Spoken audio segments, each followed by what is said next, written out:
Hello and welcome to a brand new episode of the Pick a Side podcast. My name is Joel Moran and I'm here with the Reverend Andrew Velez, and this is now episode 95. In this episode, we'll be debating if DeAndre Ayton is a top 5 center, if Trae Young is a top 10 player, and we'll be talking about Rick Carlisle getting hired by the Pacers and Ime Udoka being hired by the Boston Celtics. Then we'll talk about the aftermath of the NBA lottery, the Pistons getting the top pick, who should Houston select, the direction that Orlando and Toronto should go in, and OKC dropping down to 6th pick, and also the Chicago Bulls not having a pick in the first round. That's something that has gotten Riv very upset. They traded their future for Nikola Vucevic. That's what they did, basically. And it's not even, they traded 2 first-round picks. So it's this first-round pick, year's? 2023. Okay. They'll have theirs next year, but Chicago isn't looking very good. But this is episode 95. If you guys would like to, you can rate our podcast on Apple Podcasts. Give us a 5-star rating. It won't take too long. But yeah, we appreciate you guys. You guys are listening right now. Suns up 2-0 on the Clippers. Bucks got upset by the Hawks. Trae Young had a phenomenal game. But we're going to talk about DeAndre Ayton and the Phoenix Suns first because that alley-oop sealed the game. They're calling it the valley-oop right now. That's so tough. And I guess we could talk about the series for a little while, but I wanted to ask you guys this question because obviously DeAndre Ayton has been really phenomenal in these playoffs. Do you think that he has now become a top 5 center in the NBA? And I'll just list out some names. You have Nikola Jokic, Joel Embiid, Bam, Cat, Gobert, Vucevic, Jonas Valanciunas, Clint Capella. Those are just some of the top centers in the NBA. He's not a center. Anthony Davis is not a center. Really? I don't think he's a center. I think he's a 4. Okay. He's definitely in the Giannis class. He's a 4. So DeAndre Ayton, do you think he has put himself in that top 5 conversation amongst top centers? I think he's definitely put himself in the conversation. I think in this playoff run, first round he plays AD. Granted, not for too many games, but he plays AD, holds his own. Second round, plays the Joker, holds his own. Granted, Joker was having a great game after great game, but Ayton was doing everything he could. He was trying to capitalize, and he was on offense. He was doing his thing too. So I think going up against, in a lot of people's minds, either the number 1 or the number 2 power forward in the NBA, then going up against, in a lot of people's mind, the best center in the NBA, the MVP, and holding your own at, if I'm not mistaken, 22 years old, I think that definitely puts you in the conversation. Something we've never seen Cat done. We haven't seen Embiid done. We haven't seen Bam done. This is something DeAndre Ayton has done in his first playoff run. So I think we have to start considering as a top 5 big because when you look at it, too, he almost can do anything on the court. He's a great defender. He can hit that mid-range jump shot. He has a great post game. He's a great pick and roller. He's a great screener. He does everything that a big man. You can't. It's not even like a Rudy Gobert where you can take him off the court. You can't because Ayton is so dominant on the glass and so dominant all offense on the other end in the post. I mean, you see what he's doing to the Clippers right now. That small ball lineup isn't working because he's so effective in the mid-range game. He's been effective on the glass. So I think looking at it, you have to put him in that top 5 conversation just because of the run he's had. So I have him just outside the top 5, actually. I have Embiid over him. I got Jokic over him. I got Karl-Anthony Towns over him. I got Gobert over him. That was the closest one in my opinion. And I have Valanciunas over him too. He's just on the outside looking in. I feel like if I'm going to compare Gobert and Ayton, I like Ayton's offensive game more than I like Gobert's. It's just that Gobert is just such a force on the inside defensively. It's like Ayton averages 0.5 blocks a game where Gobert averages 2. And Gobert averages 2 less points than Ayton and averages two more rebounds than Ayton.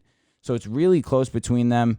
Right now, obviously, Ayton's in the Western Conference Finals. Gobert's team just got kicked out.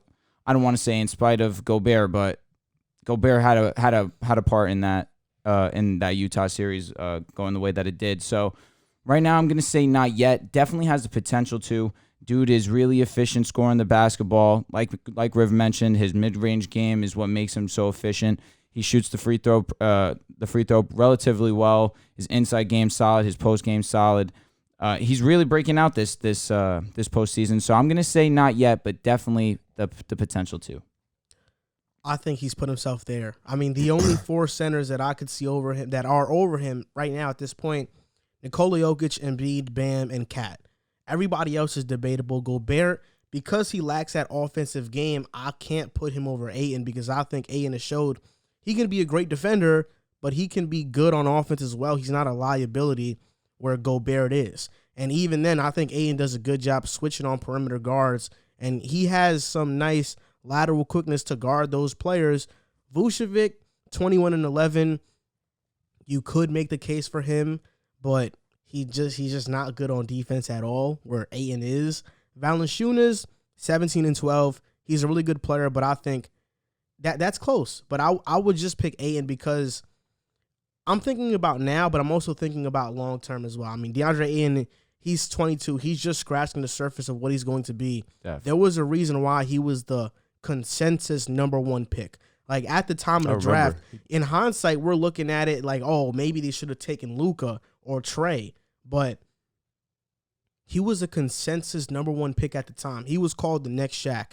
And his regular season wasn't too impressive, 14 points, 10 rebounds.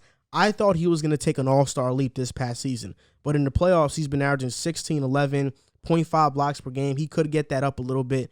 But what he's been doing in these playoffs, holding his own against top centers like Nikola Jokic, Anthony Davis, dominating so far against the Clippers, having these insane highlights, I can't put him outside my top 5. I think he's that 5th player. And next season, depending on the leap he takes, I'd put him over Bam. Okay. It's tough because, you know, I look at both ends of the floor, and Rudy Gobert, he's just such, especially because, you know, we could talk about the regular season, but in the playoffs, you know, when guys are a liability on offense, we've seen them like Ben Simmons, Rudy Gobert, they become liabilities to their team. And Ayton, we thought, you know, defensively, maybe the small ball lineup was gonna mess it up for him, and he was gonna be a liability, but he's become so effective in this lineup for them, and they've been able to keep him on the floor. He even won a game for them with the big, you know, dunk at the end. So I just, like you said, the Joker, duh. Embiid, duh. Bam, yeah. Cat, yeah, because his offensive game is so impressive. But he's probably the best shooting big man in the league right now. I think by far. He is. He definitely is. It's just with Cat, it's hard because Cat, you know, he plays for the Timberwolves.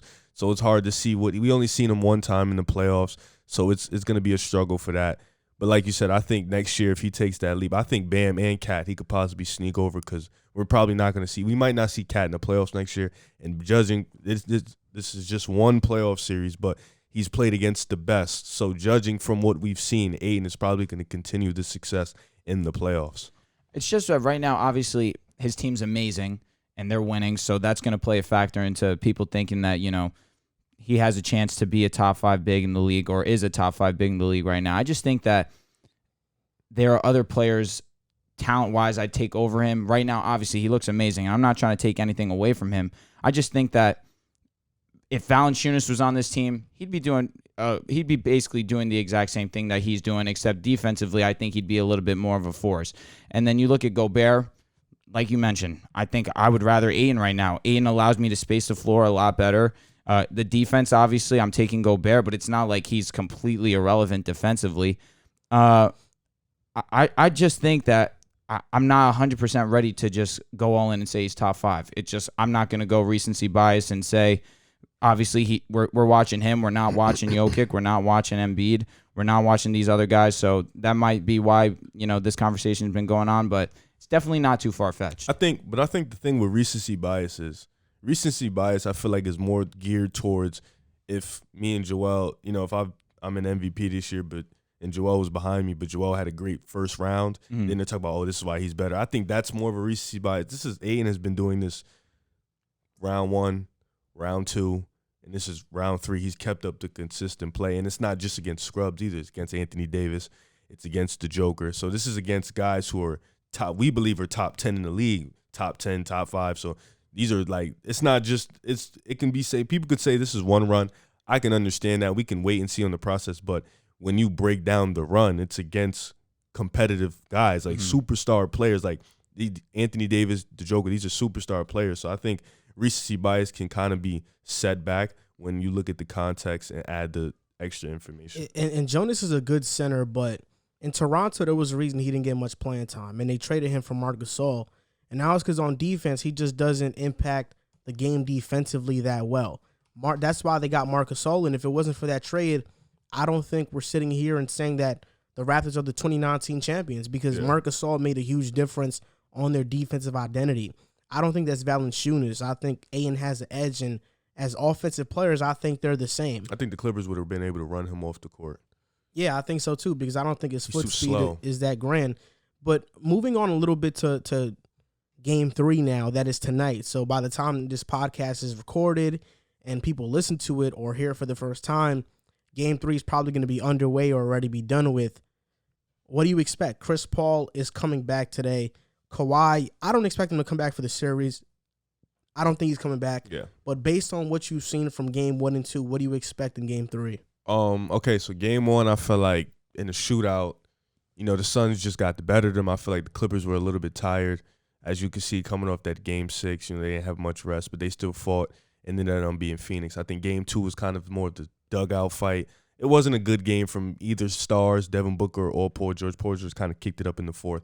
But the Clippers lost that game themselves. I think Game 2, Paul George missing those free throws at the end of the game cost them that game. And even after the free throws he missed, they had multiple opportunities. The Phoenix has multiple opportunities to get it, and they needed the DeAndre Ayton dunk, which was, I think, like their third or fourth attempt to win the game to get that W. So I think the Clippers, I feel like that game winner kind of sunk everything out of the Clippers. I think they'll win Game 3 tonight, but I think this will probably be the only game they have a chance of winning. I just think coming back from 2-0, it was already hard in Dallas, and the Jazz, they were kind of, Donovan Mitchell being on that ankle injury and Mike Conley being hurt, I think that kind of helped them a little bit. This team is just, Devin Booker's fully healthy, Bridges is fully healthy, Ayton is fully healthy, Chris Paul is coming back. I think this is the time they need Kawhi, and Kawhi is not going to come back and save them. Granted, they fought hard, but I think the Clippers would take tonight, but I think it's probably over after this. It's been a series of unfortunate events for the Clippers. You have the dunk by Ayton. Now you got Chris Paul coming back. It's just a lot of things that are just not going the Clippers' way right now. And you look at Game 1, Clippers were in that game basically the entire time. It's just the Suns just outmatched them towards the end of the game. Nothing you could really do about that in the Valley. You take that one to the chin. Game 2, definitely a winnable game. Unfortunately, your boy just couldn't clutch up, even though he was amazing the entire game. Right up until the very last second, he missed 2 free throws. Yeah, man. Hurt. It's just one of those where you have a guy like Paul George who's an 85% career free throw shooter. You'd expect him to make those free throws. Unfortunately, they don't go in. Ayton ends up stealing a game for the Suns, and now you get Chris Paul coming back. It's just I don't see it happening for the Clippers right now. I just think that like you said, it sucked the life out of the Clippers. You get Chris Paul back, who's just going to open up the offense even more for them. And I just think, I said it last year, I'm going to stick to my guns. I think that this is a sweep. I think that this game is definitely going to be close because, like you mentioned, the Clippers are going to be in desperation mode. But I just think the Suns are just playing such great basketball together that I'm just going to ride the Suns. I can't rule out the Clippers because they've come down from 0-2 before, and Tyler was amazing at adjusting. But I think Monty Williams is a great coach as well. And to begin the season, the Phoenix Suns, I had them being one of the top seeds. I thought they could finish with maybe the 3rd seed in the West. They finished with the 2nd. I didn't think they were finals contenders, though. I mean, especially since when they faced the Lakers in the first round, I thought that was the death of them. But obviously, they proved me wrong, and they just feel like a championship team, and it's more than just Chris Paul. And I think the Suns showed that when they beat the Clippers 2 times without Chris Paul. And I kind of got annoyed because Cam Payne had 29 points. That hurt, too. He was phenomenal. 0 turnovers. I think he had over 7 assists. He was phenomenal. And in the postgame, I'm hearing Stephen A. Smith and Mike Wilbon talk about the game, and all they're really talking about is Chris Paul. Mm-hmm. And really, people in the media act like Chris Paul taught these Phoenix players how to play basketball. They act like they were not on the rise before Chris Paul got there. Like, of course, Chris Paul has elevated them, no doubt about it. But Devin Booker was an all-star already. Mikal Bridges was improving. DeAndre Ayton was improving. Jay Crowder, Ricky Rubio last year. The Suns were a very competitive team, could have made the playoffs. And the fact that Chris Paul is getting all the praise for how Phoenix is playing is annoying. I love Chris Paul, so I let it slide somewhat. But Monty Williams is an offensive genius. James Jones has done an amazing job. He just won Executive of the Year. Exactly, at constructing this roster. So I think people need to back off the Chris Paul is the reason why Phoenix is where they are, because it's more than Chris Paul. This is a complete team, literally. Yeah, no, I take this one to the chin. I didn't have Phoenix getting this far, being this great of a team. So I definitely apologize to Phoenix fans. I take this one to the chin. Really I didn't have them going to the WCF, and I damn sure didn't have them beat my boys. Didn't think Kawhi would get hurt either, but I thought it'd be 1-1. Should be 1-1, but I thought it would be 1-1 going back to LA. It's gonna be a fight. LA ain't gonna go down without swinging. It's gonna be tough. I think the fans, they get a full capacity fan, so I think that's good too. So it's going to be a fight. Paul George, Reggie Jackson, Marcus Morris, they made adjustments. Devin Booker had a bad game last game, so they made the proper adjustments. Cameron Payne just unlocked Chris Paul in him and just went wild. So, they're going to have to make adjustments again, but Ty Lue has shown the ability to make adjustments. But I think going forward, like this Clippers team the Clippers fan base as a whole should feel good about this team and should feel good about the success that they had this year. They should try to bring this whole team back and run it back because I think this team is really, really tough, and this run is only going to gear them to be better going forward. Yeah, no doubt. The fact that they're making this type of run without their best player is impressive in and of itself. But you look at, like you mentioned, the adjustments that they made. Devin Booker had a mediocre game for obviously his standards. Ty Lue made the adjustment and put him Pat Bev on him. Ended up working out in their favor. It's just the Suns are so hot right now that anyone on their roster could go and get them a bucket right now. It could be Campaign's night. We've seen that it could be Jay Crowder's night. It could be DeAndre Ayton's night. It's just they just have everyone clicking all at once, and it's just too much of a storm all at once for the Clippers, I think, to handle right now. But you're 100% right. The core that they have built together this season, how it's come into fruition in this playoffs without their best player, it's something that they should definitely look towards keeping. I love that Ty Lue has made all these adjustments. Ty Lue's definitely gained some respect out of me. The other day, Richard Jefferson was trying to say how he ended the 52 years losing streak of the Cavaliers getting a championship, and now Ty Lue's about to go and end the streak for the Clippers too. And I thought that was a little neck, truthfully, but listen, I got to give credit to Ty Lue. Last game, he put his boys in position to win. It's just sometimes the ball doesn't bounce your way. I don't think it's neck. I think that you just thought LeBron did everything. 100% he thought LeBron did everything. I mean, yeah, I'm not going to say LeBron did everything because obviously Kyrie Irving was amazing. Oh, I'm sorry. Okay, so from the coaching aspect, LeBron did everything. And it was Ty Lue's first year coaching us also. Oh, us. That's interesting. Okay. Tyler's a good coach, man. He's proven it. I think he's proven it. He's had 2 good years because the year after, obviously, you're not going to win. KD joined the Warriors. Well, he has 2 finals appearances in a WCF. He has 3. 3 finals. 2016, so 2017, he's coached, 2018. 4 years, and he's made a finals and everything. WCF 2016, 2017, 2018. Okay, yeah, you're right. And then he got fired after 2018. Correct. Comes here. He left. He left. Yeah, comes here, makes a WCF. Mm-hmm. He's never made anything lower than the conference finals. So I found this funny tweet. Just the fact that he's trying to say like Ty Lue getting credit for that one, plus getting I'll give him a significant amount more credit. Well, a lot of people didn't give him credit for Cleveland. He should get 50% of the credit for coming back from 3-1. But what adjustments did he really make other than LeBron and Kyrie going God mode? What adjustments did he make? It's not on the top of my head right now. Yeah, it's not either. Trust me, listen, it was a long time ago, and I understand that. But regardless of that, LeBron averaged 40 for the last 3 games. Kyrie Irving averaged 30-plus over the last 3 games. Yeah, I'm sorry. I can't answer that right now. But there's nothing you could like. I get you. Ty Lue definitely played a part in that, but nowhere near what he's done with the Clippers. So I saw this funny tweet from at Knicks_tape_tape99. And it was after Trae Young dropped 48. And it was a picture of Chris Paul and Trae. And it was CP3's leadership got Trae Young 48. But, like, look, I'm about to show you because there are some tweets about Chris Paul. I'm telling you, like, after they beat the Clippers, the narrative was about Chris Paul. And I think KD's co-host on his podcast talked about it. Like, yo, how are they making this about the Suns? Listen to what Stephen A. Smith and Mike Wilbon said.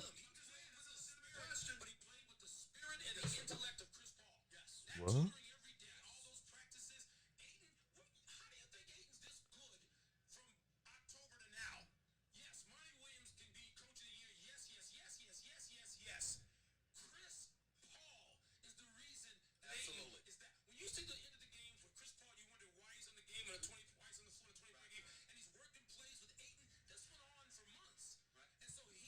That's not as bad as you made it out to seem. No, I think it's ridiculous. I understand what you're saying, but it's like I think it's ridiculous because they're like, oh, the reason why DeAndre Ayton caught that lob is because Chris Paul was practicing plays with him down 20 in games. They're just trying to say the reason why he's evolved this much from last year to this year is because DeAndre Ayton was really good last year. I think Cameron Payne is the guy who gets. That's what I'm saying. 100%. You're getting to watch. But Chris Devin Paul Booker's learn been from this him. type. But of even then, campaign. But he didn't say Devin Booker.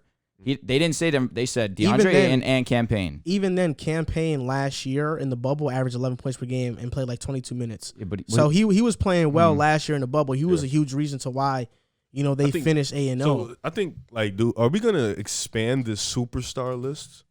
We probably have to. It before the show. Devin Booker are we looking at him as a superstar and Donovan Mitchell? And I think we could Trae Young superstar. And I think we could talk about this now because Trae Young, he's been phenomenal. And we're talking about expanding the superstar list, and Trae Young list on the board behind Trae Young might have to be expanded. He might have to be in that conversation. Game 1, he dropped 48 points, 7 rebounds, 11 assists.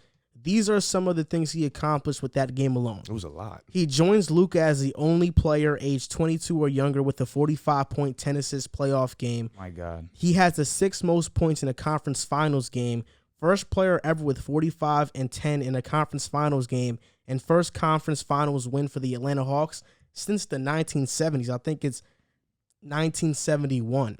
And Trae Young, to me, I think could be a top 10 player. We talk about superstars in the NBA, and you have LeBron, KD, Steph, Harden. That's 4. Giannis, 5. Jokic, Luka, Kawhi. There's 8 solidified guys in that list, but then it gets tricky. The Joker isn't solidified? Nah, I said the Joker. Oh, okay, I'm sorry. Embiid, Dame, PG, Tatum, Kyrie, AD, Booker, Mitchell, Trae. Like, there are a lot of players who could get left out the top 10. Did you say Dame? Yeah, I did say Dame. You did. So, I mean, Trae Young, I would take, this is hard because I would take him over AD and Kyrie. Okay. But is Trae he Young, better than either one of them? I think Trae Young's better than Kyrie. Okay. Is So we're in agreement he's not better than Anthony Davis. I was going to say, a healthy you're Anthony take Davis. him over AD already? Defensively, no, but if a guy running my offense, Trae Young, he's I a guard. I think get Trae that, Young. But we also can't forget that Anthony Davis dropped 34 consecutive games on the guy we were saying is a top 5 center in the league now. You understand what I'm saying? I get what you're saying. Wait, who you're talking about? AD gave him 34 consecutive nights. Talking about Ayton. Correct. Okay. That's all I'm saying is that's okay. A little bit too far right now. I don't think it is. The guys you just named, I think Donovan Mitchell has made his case. He's a superstar. I agree. NBA. Booker. Agreed. I think Paul George is creeping back into that comfortability. I think he's starting to make people look at him like not top 10. No, I didn't say top. I didn't say top 10. Because we're talking top 10 right now. I think PG's just outside of a superstar. I think Trae Young's better than PG too. I agree. Yeah, I agree. I think Trae Young's better than him. I think Tatum is in that conversation, but I think only guy who has the strong case for it is probably Trae Young, Booker, and Mitchell right now. Mitchell just got bounced out. These are the guys I have over him for sure. Obviously, Bron, KD, Steph, Kawhi. Harden probably. Giannis. Jokic, Giannis for sure. That's 8. So then I had Embiid, Mitchell, Booker, AD. I feel like I'm putting Embiid over Trae Young. See, I think there are 8 players that you can't take out of the top 10. That's LeBron, KD, Steph, Harden, Giannis, Nikola Jokic, Luka, and Kawhi. Okay, that's a fair. Then we're talking about the next 2. Who are the next 2? Embiid. AD it could be Dame. It could be Tatum. It could be Booker. I'm taking Trae over Dame right now. It could be Mitchell, and then it could be Trae. I mean, for me, Embiid, because of his fourth quarter blunders, I don't know if I could put him there. And I don't think that centers have as big as an impact on the game as a guard. Because of that, I may put Trae over Embiid. So you have Jokic over Embiid for sure. For me, the 9 and 10 spots, it's between Booker, Mitchell, Tatum, Trae. The fact that AD has and AD. Oh. That's who I think is between. And I don't know if I can put Trae Young top 10 yet, because I think in healthy AD, he's top 10 most definitely. And then can I put Trae over Devin Booker? He's been phenomenal these playoffs as well. Can I put him over Donovan Mitchell? That's going to be tough. I think if I want a guy to lead my team, be the floor general of my team, I may put Trae over those guys, but they're just phenomenal scorers. Devin Booker and Donovan Mitchell both. So is Jason Tatum. Like, all these guys have a case to be in the top 10. I've seen it more with Tatum and Mitchell. So I think those guys probably have the best case. In what sense? Like, we've seen Donovan Mitchell put up magnificent performance in the playoffs. We've seen Tatum put magnificent performance in the playoffs. We've seen Trae do it before a year, just for one stretch.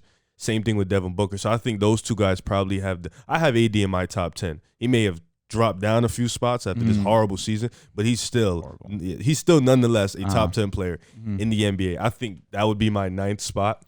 Now 10 gets tricky because I would put Dame in that 10th spot, but Donovan has a case, Devin has a case, Trae has a case, Tatum has a case. But I think Trae just jumped into top 15. I don't think none of us had him in the top 15 before this year. No way. Before the year started. No way. Even before the playoffs started, I don't think none of us had him. Because before the season, I would have taken Zion over him, truthfully. Okay, so I didn't have him in my top 15. I think he's creeped in. Him, Mitchell, Booker have creeped into my top 15. So is it safe to say there are 15 superstars in the NBA?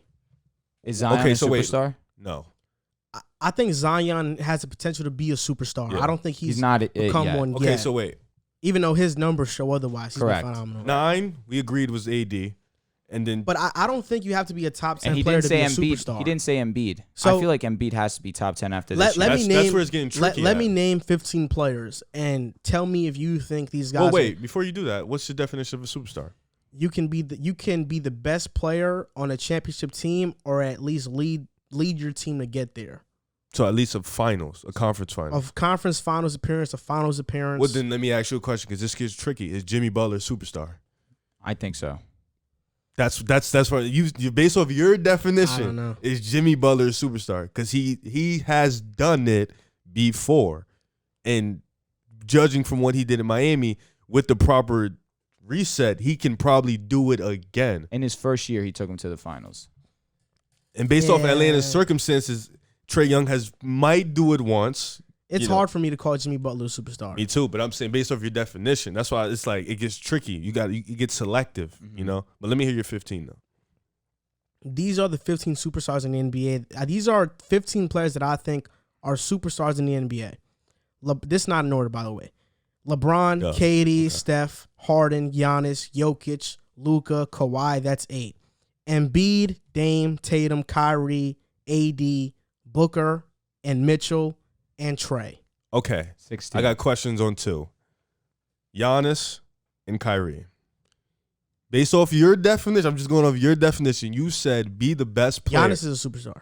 But you just said a couple weeks ago, Giannis can't be the best player in the championship team. But he can take them there. Okay. So Giannis, plug him out. Kyrie. Kyrie's a tricky one because we know Kyrie. I said that mostly about Giannis because of how Budenholzer plays him. Okay. So, but in a different situation, he would be much different. I think he'd be way better. Fair point. Now, the Kyrie thing, are we calling Kyrie a superstar?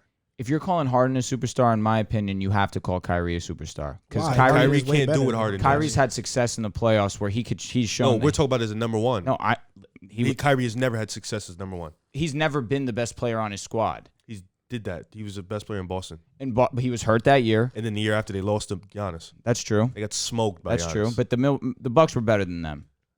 I think the Bucks were better than. It was close. It was still a young Tatum, still a young Brown. It was close though. They could have won that series. Wasn't it 4-2? No, it was 4-1. Now the Bucks were better than them. That's what I'm saying. No, but I'm saying Tatum Boston had a horrible series too. But I'm saying Boston could have won that series. 5. You go down. It's 4-1 series. Because that's the same team that was the 1 seed the year before. Who, the Celtics, or you're saying Milwaukee? So the Celtics weren't the 1 seed. Yes, they were. If they weren't 1, they were 2. Milwaukee was 8 that year. The year before. Was that 2019? Not the years. No, I'm pretty sure that's 2019 because 2018 Kyrie Bucks went out. Shot up that's to 1. when LeBron played. Yep. Boston was like, they had to be 4 at that point. But man, like Paul George is the 27th leading scorer in the NBA.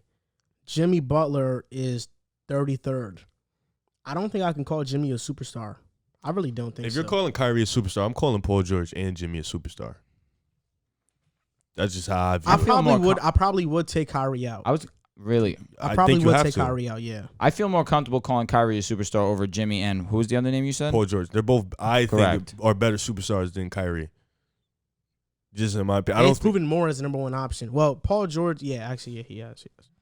Easily. I think, like, if we're talking about number 1 guys, like lead a team, to the playoffs and to the finals, even the conference finals. I don't think Kyrie can do that. I don't think he's just that type of guy. I think he's better suited as a number 2 or somebody's wingman. Like, he's one of the best number 2s in the NBA. It's just the fact that Kyrie can average over 25 points every single season. That's what. But so can Bradley Beal.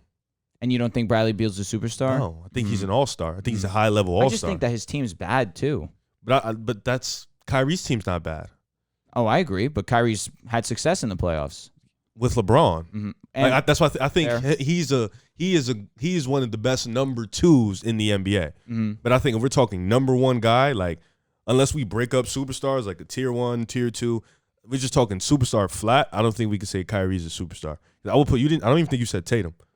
I did say Tatum. Oh, you did? That's hard because people talk about Kyrie like he's the most skilled player in the NBA. So he's very skilled. There's nothing. Obviously, we had this discussion before. We think Steph's the most skilled player in the NBA, but you can be top 2, top 3 most skilled player in the NBA. I think being a superstar comes from leadership. Like, it comes from your intangible. I think you can have talent. A lot of players in the NBA have talent, but I think being a superstar is having that will to lead your team. Has Harden showed that he could lead his team? Yes, he's done it multiple times. But he's WCF failed. He has failed, but it's the fact of getting there. And low-key, I could say that 2018 year that he choked him. I could say that Chris Paul was the leader of that team.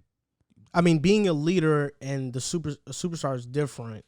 You know, Okay. like Chris Paul is a leader of the Suns. He's not the best player, though. Correct. Devin Booker's the best Correct. player.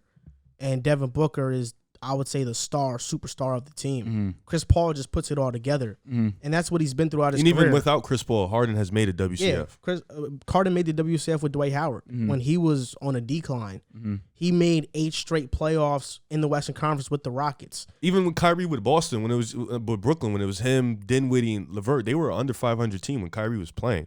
It wasn't until Kyrie went down, then they got worse. But they weren't that good when he was just. It was just him and the role players, and it was only just KD out. That's why I can't really call him a superstar. Kyrie showed out when he was playing. Him individually is a monster, but superstar is not just about how individually great you are. It's about what can you do for your team. So I may change my list a little bit. These are the players that I think are currently superstars in the NBA: LeBron, KD, Steph, Harden, Giannis, Jokic, Luka, Kawhi, Embiid, Dame, Tatum, AD, Booker, Mitchell. And I think on the outside looking in is Jimmy Butler, Paul George, and Kyrie. And not Zion? Not yet? Zion, I want to see him in the playoffs first before I make a judgment on Zion. But I want to see him in the playoffs. He's a rising first. star, though. I agree. But these are players that are in the playoffs currently. So if I didn't mention a player, it's because they're not in the playoffs right now. Makes sense. Like Bradley Beal, Zion, they're not in the playoffs right now or didn't make it. Jimmy Butler as well. I would have him just on the outside looking in, even though he did lead Miami. But 1 year later, we kind of getting eliminated in the first round 1 year later kind of stained his resume, especially from in that the finals way run. it happened, like the way they got destroyed. Yeah, like it looked like and even the way he played. Even with Tatum, he lost, but he played phenomenal. Oh, he got a game at least. Yeah, that's what I'm saying. He played phenomenal. He was dueling KD back and forth, so that's why we can keep him in the conversation. But with Butler, he played like garbage. So let's talk about this Bucks-Hawks game for a little bit. Game 1, it happened yesterday. Game 2 is tomorrow. I mean, I was surprised, and obviously people in the comments, it was our most viewed segment of the past episode. A lot of Atlanta Hawks fans saw the video, and they were quick to tell us that it didn't age well, our takes didn't age well. No shame. I thought the Bucks could beat them in 4. I still think the Bucks are Mike Budenholzer is such a bad coach. I mean, his adjustments are so bad. And Nate McMillan has shown to be a far superior coach. But this was really the Trae Young game. I mean, 48 points, 11 assists, 7 rebounds, almost had a triple-double. We talked about the list of accomplishments that he had. And for me, it was a couple things. I mean, the Bucks playing drop coverage with Brook Lopez. That was just, Trae Young was doing anything he wanted off the pick and roll, whether it be a floater, mid-range pull-up, a lob to Clint Capella or John Collins. They were abusing Brook Lopez in a drop coverage. They played better once they went small and started switching everything. And I don't know what's taking Budenholzer so long to realize that that's his best lineup. Against Brooklyn, it was his best lineup. Brooklyn could have beat them in overtime. because Budenholzer failed to adjust. Brook Lopez had a nice block down the stretch of that game in Game 7, but, I mean, Brook Lopez, I think in this series with Trae Young being so great at the pick and roll, is a liability. And my advice to any point guard that plays basketball right now would be master the pick and roll, because I don't think Trae Young is the best isolation scorer, but he's just so good at reading defenses. If they use one screener, that's enough, but sometimes they use two screeners. They use double picks, and now Trae Young gets any single matchup that he wants. You see where he gets it from. And, you know, Trae Young, It's a fact. people have talked about him being Steve Nash. He's a mixture of Nash and Curry or Nash and Dame. Personally, for me, I see shades of Trae Young. I see shades of those players in Trae Young. Nash, Curry, I think Dame. Nash is probably the best one. I think so, too. I think that's really his game. Like just a quicker, more scoring-wise Nash. Okay. Trae Young is just phenomenal, and I don't want to diminish the Hawks' performance because they were phenomenal in Game 1, but I do think this was more of a coaching thing on the Bucks where they're not adjusting, they're not switching everything, which we've seen to be very effective. And Jrue Holiday, Trae Young did his thing on him, but to be fair, it wasn't like it was Trae and Jrue on an island. It was screens, Holiday getting switched off for Trae, him getting caught under a screen, going over, having to recover. It wasn't like a one-on-one matchup. But, shout out to the Hawks because they were amazing. And we'll see where this series goes. I don't know where this series is going to go, but I'm done counting out the Hawks. I still have the Bucks winning this series. But if the Hawks do win, I won't be surprised because I think they've been phenomenal. So, I've been on the Hawks. I had the Hawks making the playoffs. I had the Hawks beating the Knicks. Didn't have the Hawks beating Philly. I think what they're doing right now is phenomenal. I think they're exceeding expectations, whether this is a fluke year or not. Still, I love it. It's great for the NBA. Trae Young is showing out. He's must-see basketball. And like we just said, I think he's like a combination. I think he's more Steve Nash than anybody else. He's just a modern-day Steve Nash. I think this is probably what would be Steve Nash's Trae Young. But I think, like you said, this was really a lot on Coach Bud. And I think it's really sad how if the Bucks win, he'll keep his job. And if the Bucks go to the finals and win the chip, I don't think Coach Budenholzer will get fired. I think he'll be there for a long time. And it's sad because he's really shown the lack of adjustments in his coaching. And we saw it in the Brooklyn series. Like you said, the Lopez drop coverage, he was doing that against KD. He was letting that happen against KD. KD was just abusing that with the pull-up elbow. I think this game, though, I don't think the Bucks played necessarily bad from a team standpoint. Not. I think they did everything they really needed to do. And like you said, their small ball lineup is the best lineup that they have. I think Giannis played great. Down the stretch, he did fold a little bit, but for the most part, I don't think this game is really on the Bucks. I think Trae Young just caught fire, and Coach Budenholzer didn't adjust. Nobody stepped up, and that's like Game 2. I feel like now is a must win because you can't go down 0-2 and you're at home. And now Atlanta is a team that if they catch fire, that is a hard team to beat. This is an offensive machine of a team. So I think going forward, Coach Budenholzer has to. It's really easy adjustments. He's seen it happen, so I don't know what's he waiting for, like Joel said. But I'm still going to stand on Bucks in 5. Really? Yeah, I think Bucks win 4 straight. I hope they win 4 straight because I want to see the Bucks in the finals. Really? And Chris Middleton also had a horrible game. You don't want to see the Hawks in the finals? I feel like that'd be way more exciting. I feel like if Cam Reddish plays a minute, then I'll go start saying that. But until he plays, I'm not saying nothing. Okay. Yeah. Listen, on the last podcast, I talked about the Hawks a little bit, and I said that no one could stop Trae Young, and I'm going to say it again. There is no one on planet Earth right now that could guard Trae Young.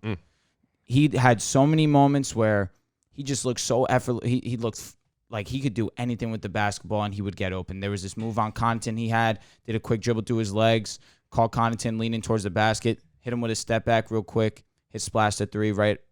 Just easy money. Then there was another play where they set the pick up top of the key. Jrue Holiday goes and bites on the screen. Trae just takes it to his right hand, pulls up for 3, hits him with a quick shimmy.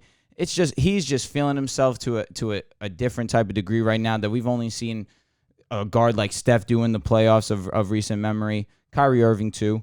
But when a man is seeing the basket like the Atlantic Ocean, it's just not much you could really do in situations like this.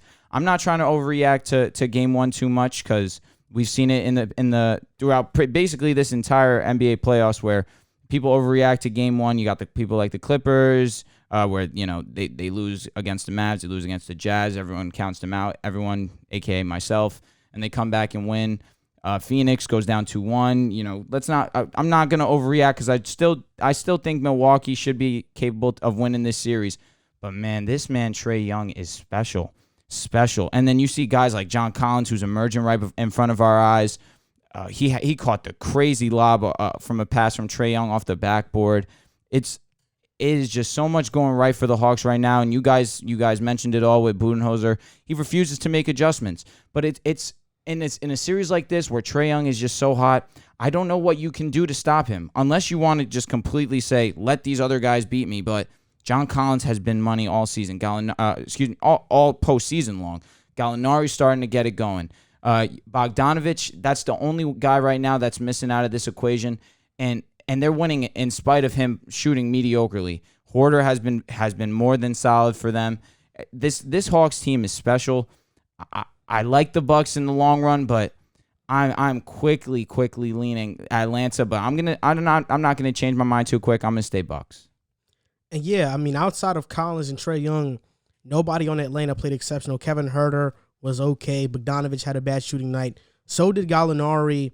And I actually saw something on StatMuse that showed that the Atlanta Hawks' best lineup is their big lineup with Clint Capella, John Collins, and Gallinari. They're like a plus 23, and they outscore opponents by like 23 points when they're on the court, which is elite. That's elite company. Definitely. So, especially in a series like this, they need to play that way because Giannis is who he is, so they need bodies to build that wall. But this is going to be a close series. When the Bucks were down 0-2 against the Nets, everybody ruled them out. And game ones, we tend to overreact to them. Every fan does after a game one victory. People overreact. And, I mean, in this playoffs alone, what teams have advanced that one game one? For example, the Dallas Mavericks didn't advance. Utah didn't advance. The Nets didn't advance. Only Phoenix advanced. Phoenix might be one of the only ones. Phoenix, Atlanta also. Yeah. Atlanta also Milwaukee advanced. swept. So it's like 50-50 right now. Yeah. It's like 50-50 right now. So nobody should be overreacting to game one. Obviously, it's a good win. If you're a Hawks fan, you should be ecstatic that the Hawks are up 1-0 because it was an upset. We all thought the Bucks would win, but let's see how this series pans out, and let's wait to cast judgment. But I think I'm very excited for Game 3 and how that pans out. And I hope Trae... Game 2? Game 2, yep. All good. Game two, yes. I was thinking about the Suns in a Clippers game. But yeah, I hope Trae Young does make the finals, though, because for one, I don't want to see Giannis in the finals. I'm screaming. And two, I would love to see Trae Young versus Devin Booker. We had a segment earlier in these playoffs about who say it, don't spray.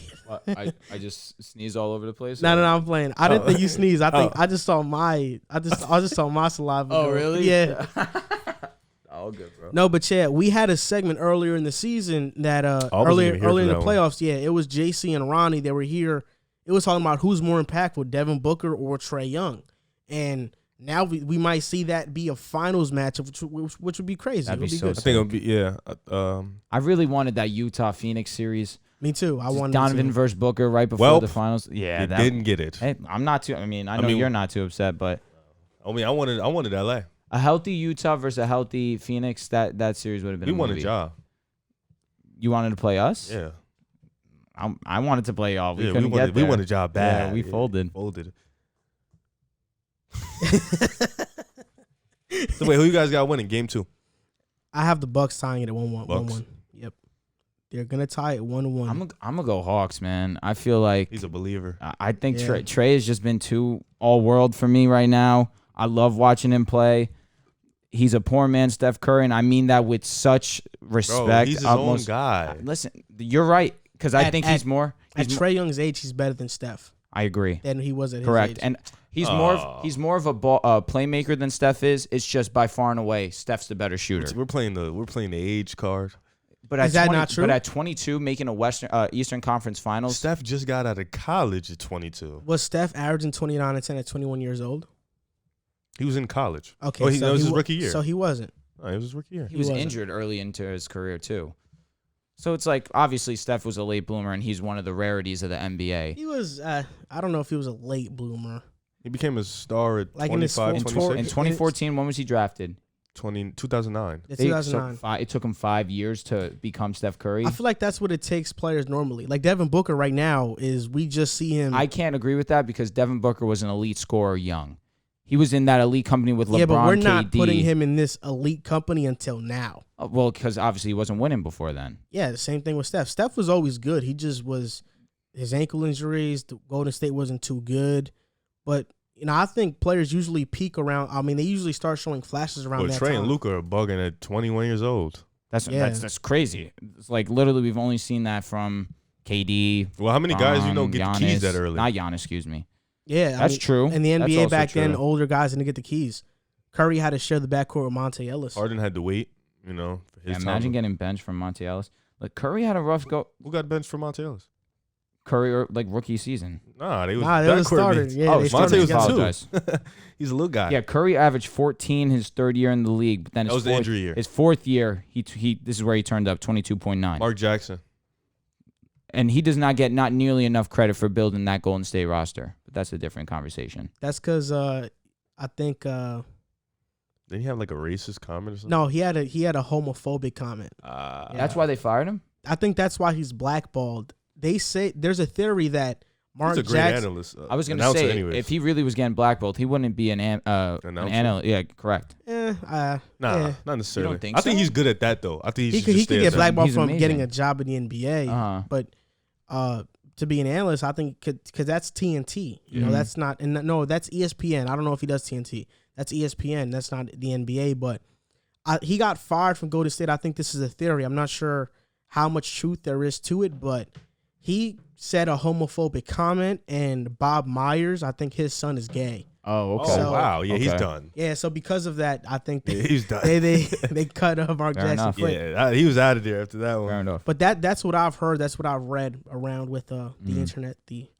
best tool on earth. You remember when he was like to LeBron's mom, with all due respect? No, he was talking about Savannah. I mean, he was talking about Savannah. He was like, with all due respect, I hit it out the park. That's, you know, that's a top 5 moment. And you know what's commentating hilarious history. about that? It came out super wrong, but he wasn't talking about what you think he's talking about. What was he talking about? He was talking about because Savannah, I think she was an all-state or all-world pitcher at softball, and Mark Jackson said I'd hit it out the park, so he would hit a home run on her pitch. Bailout. Yeah, I'm not hearing That's that. cap. He was definitely talking about what we thought he was talking about. He said, with all due respect. Exactly. Like, Like, there's come no on, other bro. thing he Not could be because talking he said about. she's all-world, but with all due respect, I'd hit it out the park. Still sounds crazy either That way it sounds comes crazy. out. Nah, He's a goon for that. that was top 5. He's a goon. Mark Jackson's favorite line is Mama, there goes that man. That's him. I think his favorite line is all he does is win. He spells win. Okay. That's what he does. He said that about PJ Tucker. He said, PJ Tucker, man, this guy spells win. I like Mark. I thought I do too. I thought when he said that about PJ Tucker, it was a one-of-a-kind line, but then I heard him say it about Mikal Bridges. Heard him say it about Jay Crowder. Like every guy that plays, Mark the Jackson's glue, like, the glue guy. yeah, he's like, win. Well, he spells win. He spells win. I think that's one of his favorite lines too. And all those guys combined have 0 championships. Mm. That's funny. One of them are going to get one this year. That's a fact. Tucker or That's Craig a fact. What or if Crowder. either of them get it? Or That's Mikal. still a chance. Hawks, baby. Let's do it. 2 teams hired their new head coach. The Indiana Pacers hired Rick Carlisle today, and the Boston Celtics hired Ime Udoka today. So we're more familiar with Rick Carlisle, obviously, because he's a much more of a household name. But what do you guys think about both of these coaching hires? I wasn't ready to go first. You always go first, bro. Come Sorry. on. Rick Carlisle to Indiana. I like that one. I think what we've seen from Indiana is they're bringing everybody back. I think they have a good team. Malcolm Brogdon, T.J. Warren, Karis LeVert's now there, Miles Turner, and Carlisle was talking about Miles Turner. He loves his game. He's probably going to be the centerpiece for them for a long time. So it's going to be tricky what they do this offseason because they've been trying to trade Miles Turner for a while now. But Which I don't understand. I like it because Indiana needed some offense. Okay. Rick Carlisle is an offensive-minded coach, and That's true. Indiana needed some funk, some more flair to their offense. I feel like it's too boring. It's too plain. It's not effective in the NBA. So I think getting Rick Carlisle is going to help that scheme a lot. And not to mention, he can help a lot of those players playing, coaching Luka, coaching Dirk. So I think that'll help him in the process. He knows how to win. He's a champion. He's been a champion before. And I think now it's time for Indiana to, there's no excuses. They ran Nate McMillan out the building. You see what he's doing right now. He's in the ECF. Nate, the other guy, he wasn't that good. He's out of there. So now I think this team right now, Indiana, if we look at this team on paper, this is a good team, a good enough team to make the playoffs in the East. Now you have we probably can all assume you have a Hall of Fame coach right now, and I think you should start looking in the mirror and looking at yourselves and thinking like, all right, it's time to step up. We have Rick, we have an offensive-minded coach. Let's make something happen. We have a couple guys who are all-star caliber players. We have a couple role players. We have a good enough team where we can make a run. So I like Rick Carlisle for this situation right here. This is actually Rick Carlisle's second tenure with the Indiana Pacers. He was their coach at first in the mid-2000s, and fun fact, his first year in Indiana, they won 61 games. Is that the Jermaine O'Neal year? Yes, Ron Artest, old Reggie Miller. He was like third in MVP voting. Al Harrington was there as Reggie well. O'Neal. Jermaine, wow. Yes. But his first year as an Indiana Pacers head coach, they won 61 games, which is the most they've ever won in franchise history. They lost in the Eastern Conference Finals to the Detroit Pistons, and that Pistons team won the finals that year.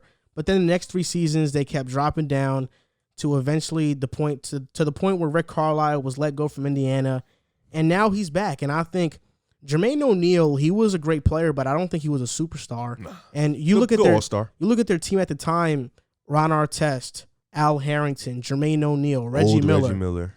Those are guys who are really good, but they didn't have a superstar player. You look at this Indiana team right now; it's a bunch of the same Brogdon, all-star caliber. LeVert, when healthy, is in the same tier as Chris Middleton, in my opinion.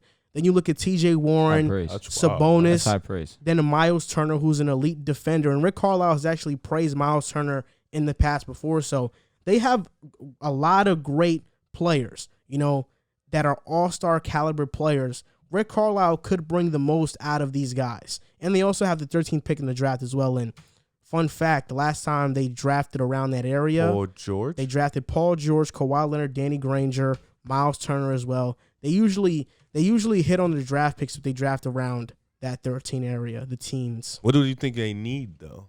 I feel like I'm looking at their projected 5 right now. Malcolm Brogdon, Karis LeVert, T.J. Warren, who was hurt basically all year, Sabonis, Miles Turner. That's a firm 5. Then they got Lamb, Holiday. On the bench, you got T.J. McConnell, Doug McDermott, Justin. Free agents. TJ and Doug. I feel like Doug might come back. Doug played relatively well for them. So did TJ McConnell, truthfully. One of the holidays is bound to come back. But other than that, it's a bunch of role players. But I do like the hiring. Obviously, he comes with a lot of experience. I feel like the player who's going to benefit the most from this is Sabonis. I feel like Sabonis, Rick Carlisle is going to instill a lot of the things that he instilled in Dirk. And obviously, Dirk had more of an outside game than Sabonis does, but Sabonis' playmaking ability is what I feel like Rick Carlisle is going to utilize the most in this offense. Malcolm Brogdon's obviously going to get a huge role, but Karis LeVert, like you mentioned, Karis LeVert, when we saw him in his brief time this season with the Pacers, he was lights out shooting. He averaged over 20 when he was playing. Obviously, it was garbage minutes because their season was pretty much done at that time, but they had no Miles Turner, they had no T.J. Warren. He was doing his thing, but you get a healthy 5 with Rick Carlisle bringing his culture to this team. I like the direction that this team's going. You said Karis LeVert is on the same level as Middleton? Yeah, I think he is. Why is he not?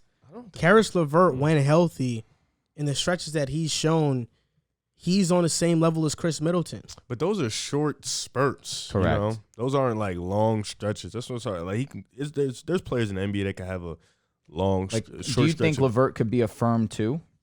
Absolutely. Healthy, absolutely. Do you think I think he's a better scorer than Chris Middleton.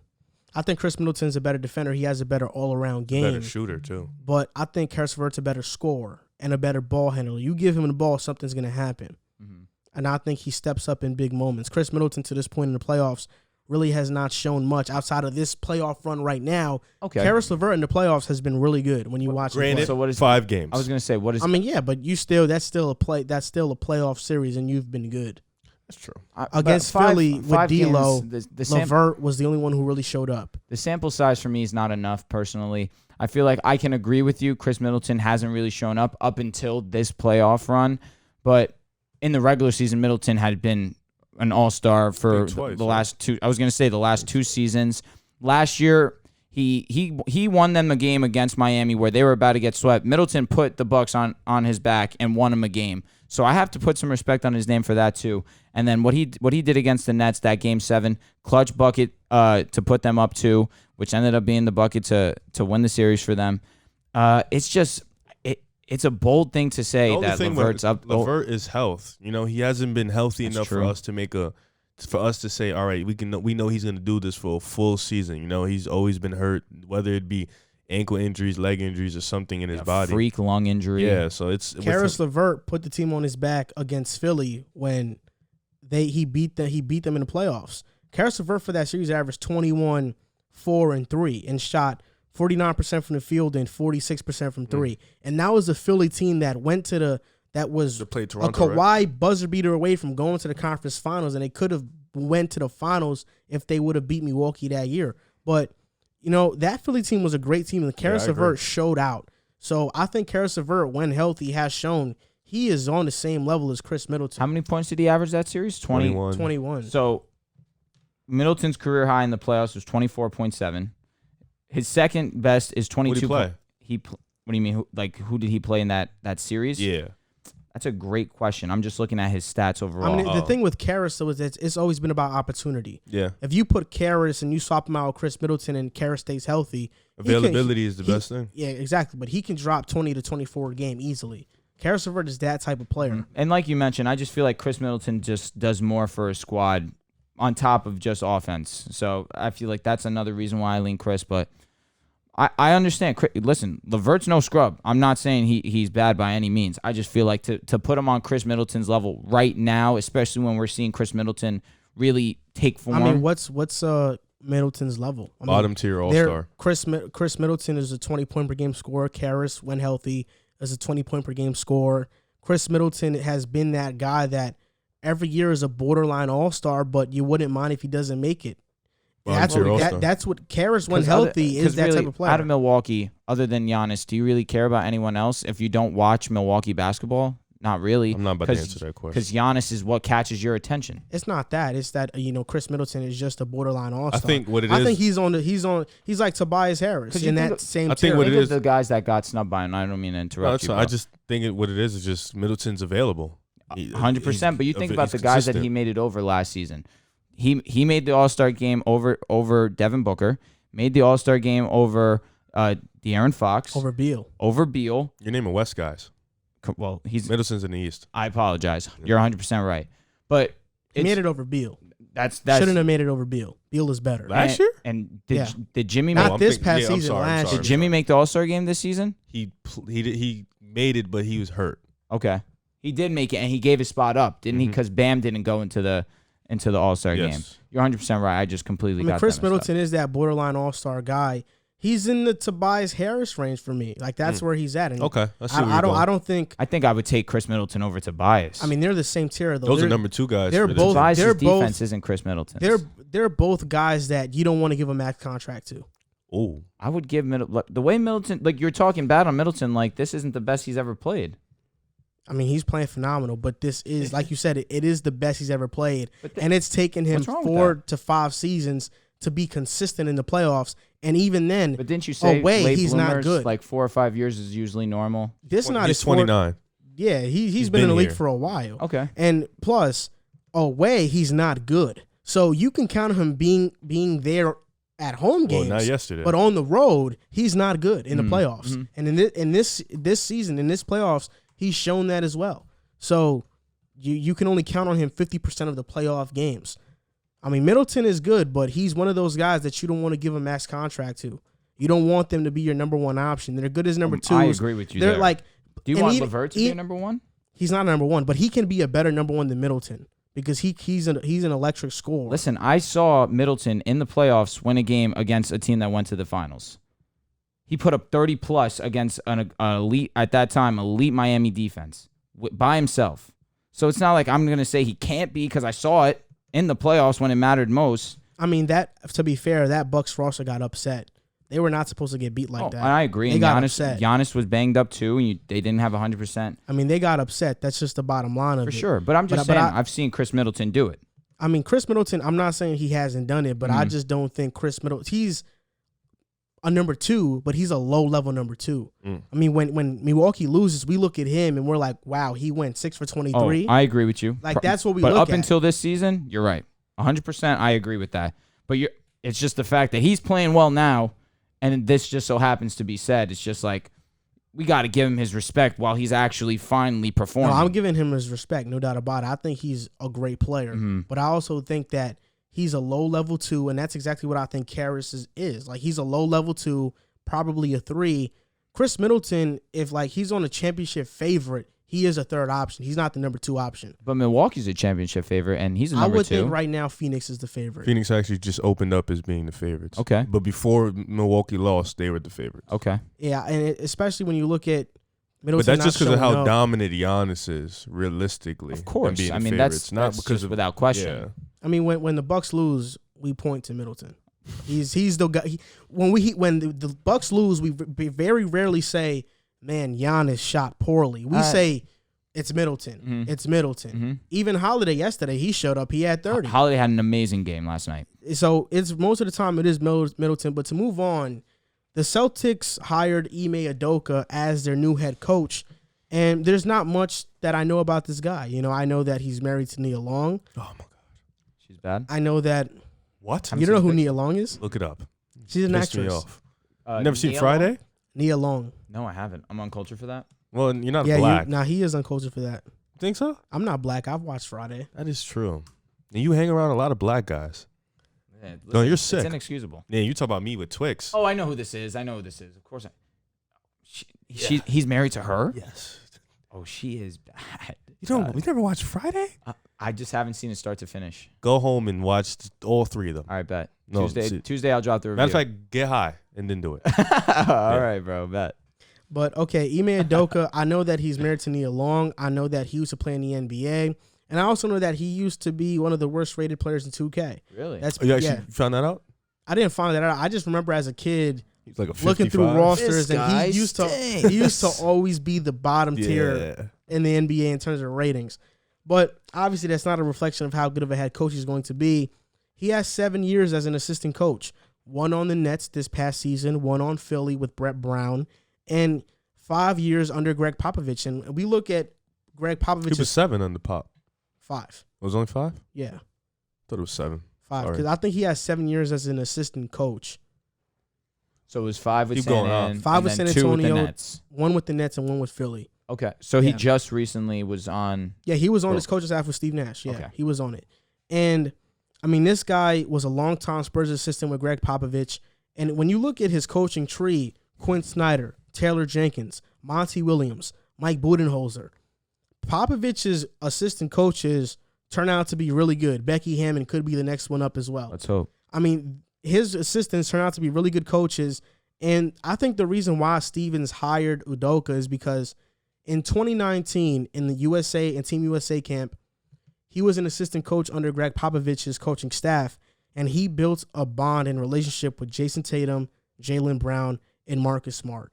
And the Celtics need a player's coach, a guy who can relate to players, who's played in the league before, and that's Udoka. And everybody in the league only has good things to say about him, his work ethic, his schematics for the game. So this guy, from what everybody's saying, seems to be a good head coaching candidate. Go ahead, Riff. I'm sorry. I was just looking up Udoka's stats. That's okay. He averaged 8 points one time. Really? Yeah, in Portland. He was a small forward. I thought he was like a guard. I thought he was a power forward. He was a power forward in San Antonio. Then he turned into a 2-guard with the Kings. How many years did he play? 7. Yeah. He played for the Knicks, Kings, Spurs. Was he Lakers. drafted to be Lakers. good, or he was just second round? Might just have been ended a up second sticking round it pick. out? Or undrafted, one of those.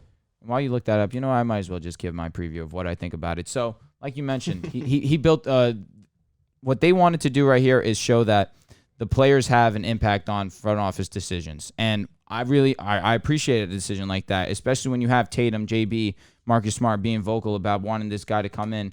You bring him in, that definitely shows that, this front office listens to their guys, and I appreciate that. Another thing that I feel like he's going to bring to the table is a defensive mindset that Boston desperately needed this season. And then they go and they make a move to go pick up Al Horford and Moses Brown. So it's showing me that they're really trying to hone in on this, on their interior defense. Al Horford had success with them previously. You still have Brad Stevens that's going to be impactful on this team, of course. And obviously, it's Ime Udoka. Ime Udoka, yeah. So Ime, you have Popovich, who was big defensive guy. You learn a thing or two from him. He brings that knowledge over to the Celtics. In my opinion, Jaylen Brown's already an all-world defensive player. Marcus Smart, all-world defensive player. If you can get that out of Tatum, even though you want him to be that primary scorer for you, you get Tatum to commit to playing both sides of the basketball. You get Al Horford to be the Al Horford that he was on the Celtics a few years ago. I feel like that's what Ime is going to bring mostly to the Celtics squad. And especially when you're seeing an Eastern Conference where it's definitely offensive heavy. We're seeing a lot of teams in the Eastern Conference that have players that can just get a bucket from wherever on the court. You got the Nets that have the three-headed monster. You got Giannis. You got Middleton. You got Drew Holiday, who's been given buckets. Trae Young and this Hawks team has been revamped. You got the Miami Heat that definitely took a hit this season, but even still, they got ball scorers on that squad. Definitely a bunch of shooters. The Knicks are up and coming. They need to commit to defense now, especially because they know they have offensive talent. So I feel like that's specifically what he's going to bring to this squad. A healthy Boston team is a top 3, top 4 team in the East. They are a Eastern Conference contender. They have their guy in Tatum. They have Jaylen Brown as his wingman. They have Smart, a great defender. They're probably going to bring back Fournier. They have guys now, big men, Al Horford, Moses Brown. And I think what was lacking last year was consistency on the defensive end.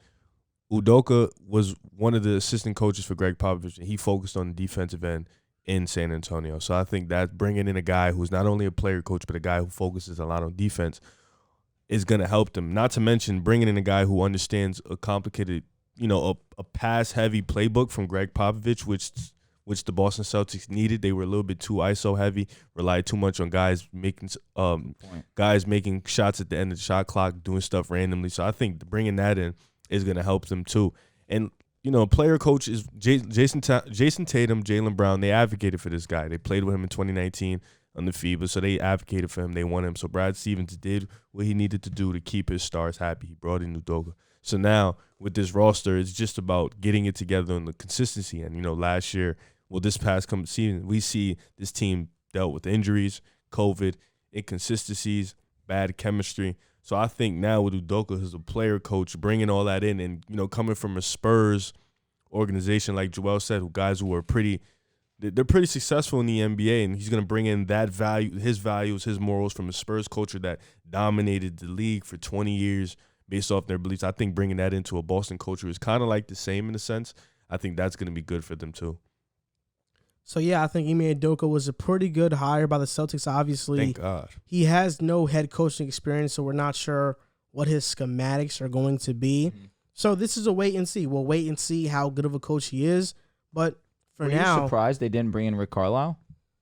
No, because I think that's not the direction Brad Stevens wanted to go in. Okay. I thought Rick Carlisle would have been the side pick. Okay. Like Boston Celtics fan is if the notification was Rick Carlisle to the Celtics, Boston fans would have said, I guess I'll take would have been a side. I thought Chauncey was going to be there. I thought Chauncey would have been a great hire. Mm-hmm. Chauncey's a GM right now, though, isn't he? No, he's with the Clippers, assistant. It's him, Franks. Was Chauncey in a head office role? Lawrence Franks is a good coach, too. Yeah. Well, he was. Oh, and Kenny Atkinson. Those are the 3 assistants right now. Kenny Atkinson is not bad. He's a developmental coach, he though. helps with and Kennard and stuff. Dude is 26. What are you searching up right now? Whether Chauncey was a GM or not. I thought he was. I think that the Cavs wanted Chauncey to come in. He turned them down. A lot of teams want Chauncey right now. The Pistons wanted Chauncey to come back. Right now, Portland is trying to get him in there. A lot of teams want Chauncey right now. Nah, he worked as an ESPN analyst. I After knew he he did retired. that for a while, but oh man, I could have swore that he was a GM somewhere. But obviously, Chauncey I guess used I'm to wrong. clown Paul Pierce. Because he said dumb stuff. I mean, Paul Pierce said. Bro said he so was a many- better. He said he was a better wing shooter than Klay Thompson. Bro said he was better than Dwayne Wade. Yeah, he just says shit, bro. Nah, that's just, What that's did you a just fact, say? though. He said. Nah, No. I'm playing. He said that he was a better wing shooter than Clay. Chauncey was like, they asked him a question, and Paul Pierce was thinking about it, like a wing shooter, and Chauncey was like, "Well, you're asking Paul. He's gonna say himself." And then Paul went right and said, "It got to be me." No and then way. Chauncey just said, he just started laughing. Yo. Because it's like, come on, Paul. Like, At what point are you honest with yourself? Like, you look at Magic, you look at And Bird, don't get me they wrong, say Michael's better than me. Paul Like, where's was your nice, respect? but the way, like, his analyst has just dropped his career tremendously because of the dumb stuff he says. You know, he tweeted today about. He opened the smoke shop, too. He's lit. Listen, post ESPN, he's been doing his thing, and I'm happy for him. But He tweeted today about how if fans would want a podcast with the truth and the ticket, which is Kevin Garnett, Yeah. and a lot of people replied like, "Yo, you don't want that. You can Really? keep, yeah." They're like, that's "You can keep that." surprising. I would want the ticket, I but would, yeah. truth, Nah, the ticket, that's 100% ticket. facts. Yo, y'all heard what the big ticket said the other day Nah, I didn't hear. about it. what Lamar Odom said he was talking about? No, go ahead. So so Lamar Odom was on the 85 show. You know the 85 South show? No, Uncultured swines. Carlos Miller, DC Young Fly. They have a funny comedian show. What's it called? 85 what? South show. Right, so Lamar Odom said him and the Clippers, Darius Miller and them boys, they was dunking on the Timberwolves one game, and they was just bugging on them. And KG was like, "These young niggas is making my dick hard." Like, they was just dunking, having highlights. And Garnett KG just said that yelling about all of them? Yeah, These are Lamar Odom goons, said he bro. heard him just yelling that out loud during the Uh-huh. game, and I was just like, "What?" Like that was just weird. Like, why would you say KG's a something like different that? breed. and did KG respond to that? Nah, not yet. That's what the Paul Pierce podcast is for with him. For real? Respond. I don't know. I'm just guessing. Uh-huh. Yeah, that was hilarious, bro. That's Listen, weird though. That is I'd- weird. I'd tune into that. Lamar said he was That's like real sus. intense No, and that's saying it. sus. But That's sus. Listen, I mean, KG's a weird when guy, you're comfortable bro. with what you're saying, like with who you are, like You you don't could say scream that whatever in the you middle want. of a court with men. Oh, I'm with you. Yeah, that was I'm like, with you. what? Now that's true. When you are comfortable with who you are, you don't really Like care how what many you times say. have you said some questionable stuff on the show? Like you know who you are. That's it. That's true. That's just come on, bro. I wouldn't say something like that though. Yeah, No, you that's wouldn't? so I'm not wild. that comfortable with who I am. That was wild. Yeah. That was just wild. Like, ooh, like he's screaming Uh-huh. that intense. It's like, all right, bro. Like, That's And that old head mentality. talking about balls. We're gonna move to our sponsor. Gonna talk about our sponsor for a little, Manscaped. That And was this is- well that was done. Well done. That was weird. well this done. this is it was a great transition, but support for the Pick Aside podcast is brought to you by Manscaped, who is the best in men's below the waist grooming champions of the world. Manscaped offers precision engineered tools for your family jewels. Manscaped just launched their 4th generation trimmer, the Lawnmower 4.0. You heard that right. The 4.0, larger than 3, 2, and 1. Join over 2 million men worldwide who trust Manscaped with this exclusive offer for you, which is 20% off and free worldwide shipping with the code PICKASIDE at manscaped.com. So imagine shaving with a sleek, well-designed, and optimized trimmer that makes your shaving time your favorite time in the bathroom. I've tried Manscaped before. It's waterproof, so you can shave in the bathroom. You can shave outside. It doesn't matter. It's not going to break down because it is waterproof. It has a safeguard trimmer and skin-safe technology, so you don't get hurt while you're cutting down there. And it also has a light, so you know where you're cutting as well. It has a 4000K LED spotlight, and it also allows you to change the blades on it as well. This is an excellent device. You can use this on your face, on your body, anywhere you want. Obviously, it's designed for below the waist grooming, but you can use this in whichever way that you choose. So with you can get 20% off and free shipping with the code PICKASIDE at manscaped.com. Your balls will thank you. And just to let you guys know again, 20% off and free shipping with the code PICKASIDE at manscaped.com.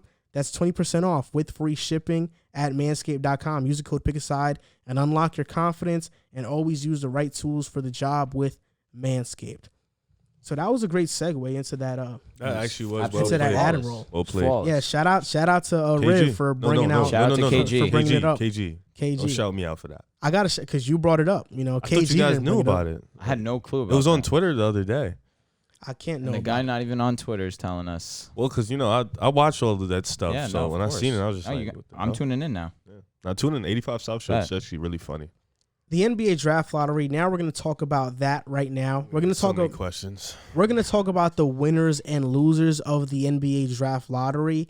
And instead of just making it all one segment, let's talk about the teams that won first. Obviously, the Detroit Pistons. They won the draft lottery because they got the number 1 pick, which I think we're all expecting it to be Cade Cunningham. They got one interview, and that's Cade. I'd be surprised if it's anybody else because Cade Cunningham is a generational talent. But Tony Weaver, the GM, did say that they're going to think about trading the pick as well. They're going to look at every single Such a available fumble. option. Obviously, I think that's cap. But what do you think about the Detroit Pistons drafting Cade Cunningham pretty much and getting that number 1 pick? What do you see for their future? So, wait, you just going through every pick and we're just going to chop it up? Not every No. pick, just the ones that I Okay. think are All right. the Well, best. for starters, congratulations to Detroit. They're getting a generational talent. I think them saying they're going to trade is just for the noise and the public, for the media to get all excited. I think Cade is their guy. Bringing in somebody who, like you said, I've watched him all season. He's generational. He's a winner. He's a guy that brings those intangibles at a young age into an organization. And he showed a lot of improvement this year. Coming into college, he wasn't great as a shooter. He showed the ability to shoot, the ability to shoot off the dribble, and to be that go-to scorer. So I think getting him to re-jump a franchise that's been in need of a star like that, I think that's good for Detroit. Oh no, I'm so happy for Detroit, especially because they need something to put fans in To those root seats. for. Exactly. I mean, right now the Pistons have been sorry. You look at Blake Griffin, who really didn't even give full blown effort to the city of Detroit when he was there. Hadn't dunked in a year and a half of being there, even though he made an All-Star squad with I think Detroit. he put them on their back one year. One year he 100% did. He was an All-Star that season. He was really good, but the year after, he basically quit on them. And then ever since, they've just been sorry. You look at their draft boards the last few years. They haven't drafted a player the last 4 years to average over 10 points, which is kind of crazy to think about. And now you get a guy in Cade Cunningham. That is, what more could you ask for if you're the Pistons? This is the perfect situation for them. And you just need fans in those seats. You need to give the fans something to root for, especially with a franchise that has a history that the Pistons do. So it should be very interesting to see what Cade does over in Detroit. The Pistons finally did something worthwhile, finally had a successful season. Yes, they have been a 500 team for the past couple of years, but they have been that team that has been stuck in mediocrity. With Stan Van Gundy, they tried to win with Blake Griffin and Andre Drummond, and that didn't turn out well at all. They were the 8th seed at best. Cade Cunningham is a franchise-changing player. He averaged 26-4 in college, shot 44% from the field and 40% from three. He's a 6'8" point guard, and last year, not even last year, but to begin the season, if you were to ask me, do the Pistons need a point guard, I would have said no because they had Killian Hayes. But Killian Hayes had a really bad rookie year for a majority of reasons, but the fact is he didn't have a good rookie year. And Cade Cunningham is positionless. Now they have a good young core of Cade, Killian, Sadiq Bey, Jeremy Grant, Isaiah Stewart. Frank Jackson is there, who also was really good last year. Diallo. Sakou Doumbaya, yeah.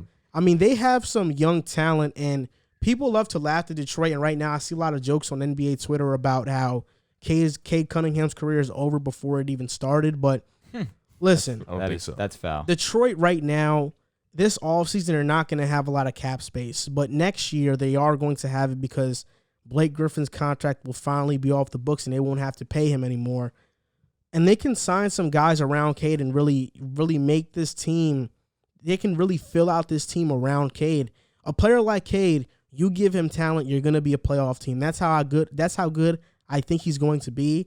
And now I also think Dwayne Casey doesn't get enough credit for being really good at developing young players. Look at Toronto, Van Vliet, Siakam, OG, all developed under Dwayne Casey. Jonas Valanciunas, Kyle Lowry, DeMar DeRozan.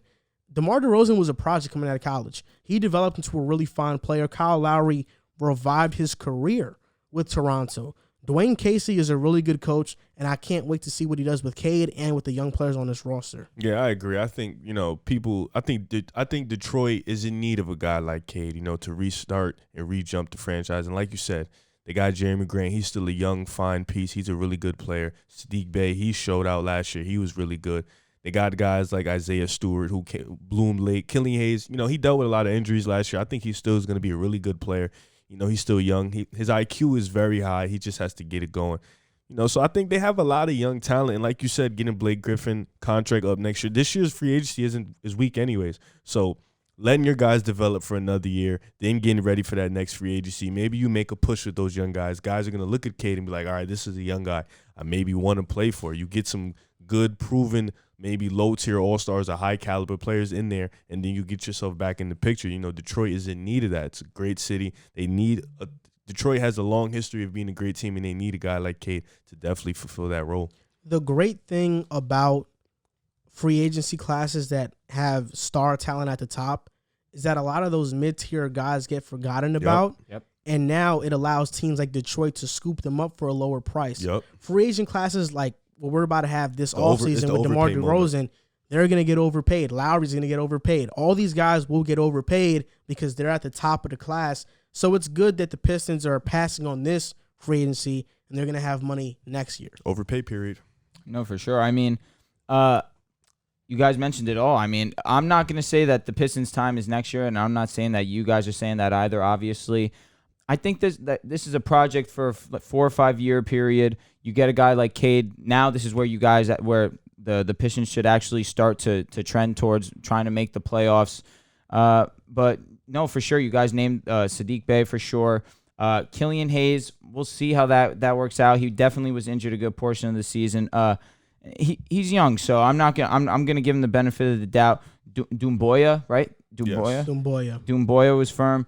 I just look at this draft history and it makes me kind of sad. They drafted Spencer Dinwiddie, traded him away. Drafted Kentavious Caldwell-Pope, traded him away. Luke Kennard, they let him walk. Bruce Brown, we see what he's doing over in Brooklyn. It's just they haven't caught a break, and this is the first time they finally catch one, and they hit a home run with this one. Yeah, I think so too. They are very lucky to be drafting Cade Cunningham.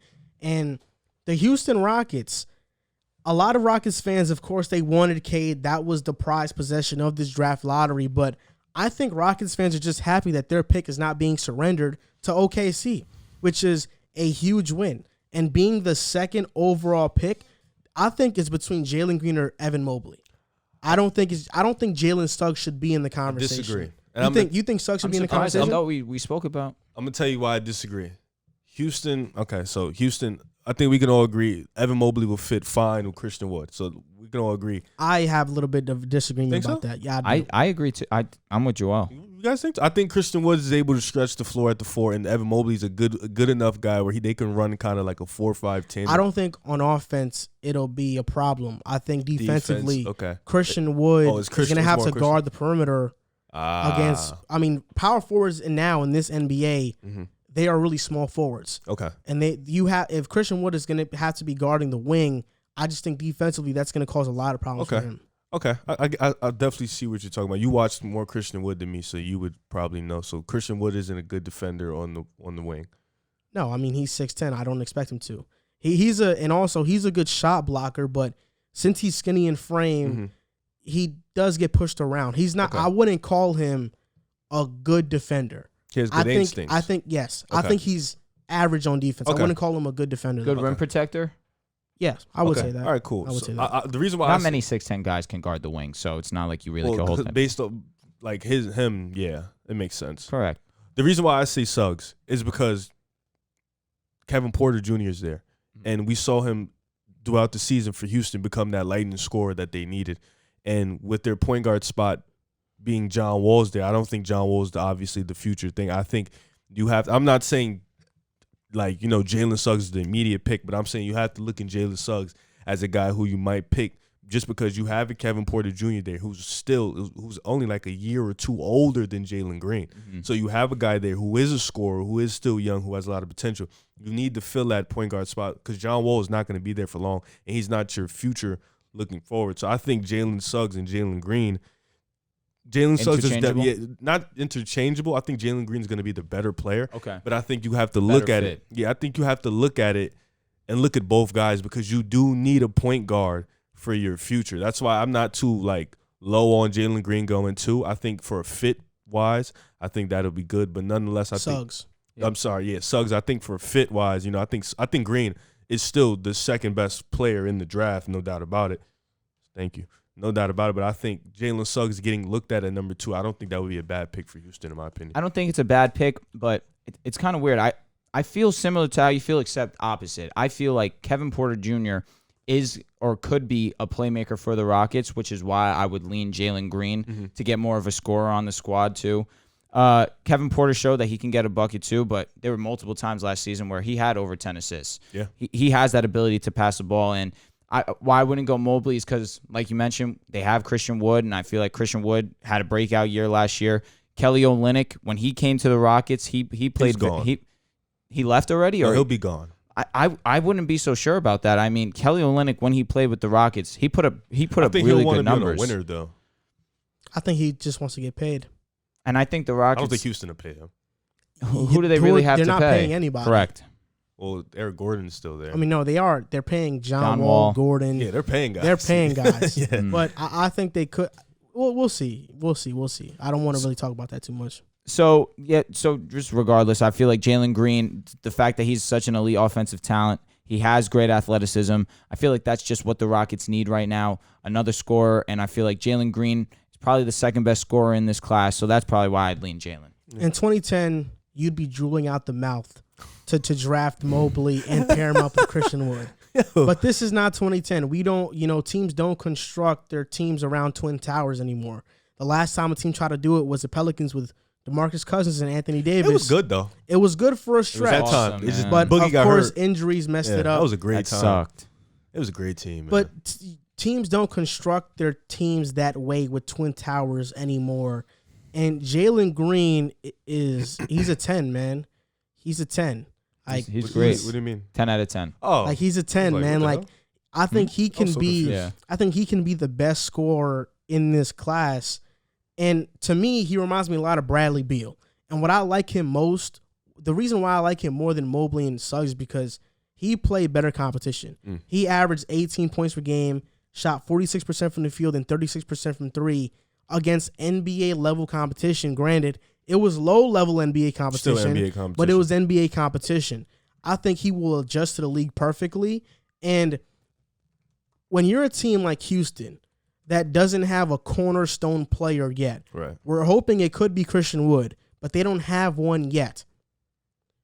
You have to go best available. You can't go with fit. When you go with fit, that's how Orlando drafted Elfrid Payton with the 6th pick. That was crazy. When you go with fit, I don't know if he was a 6th or 7th pick. It was one of those.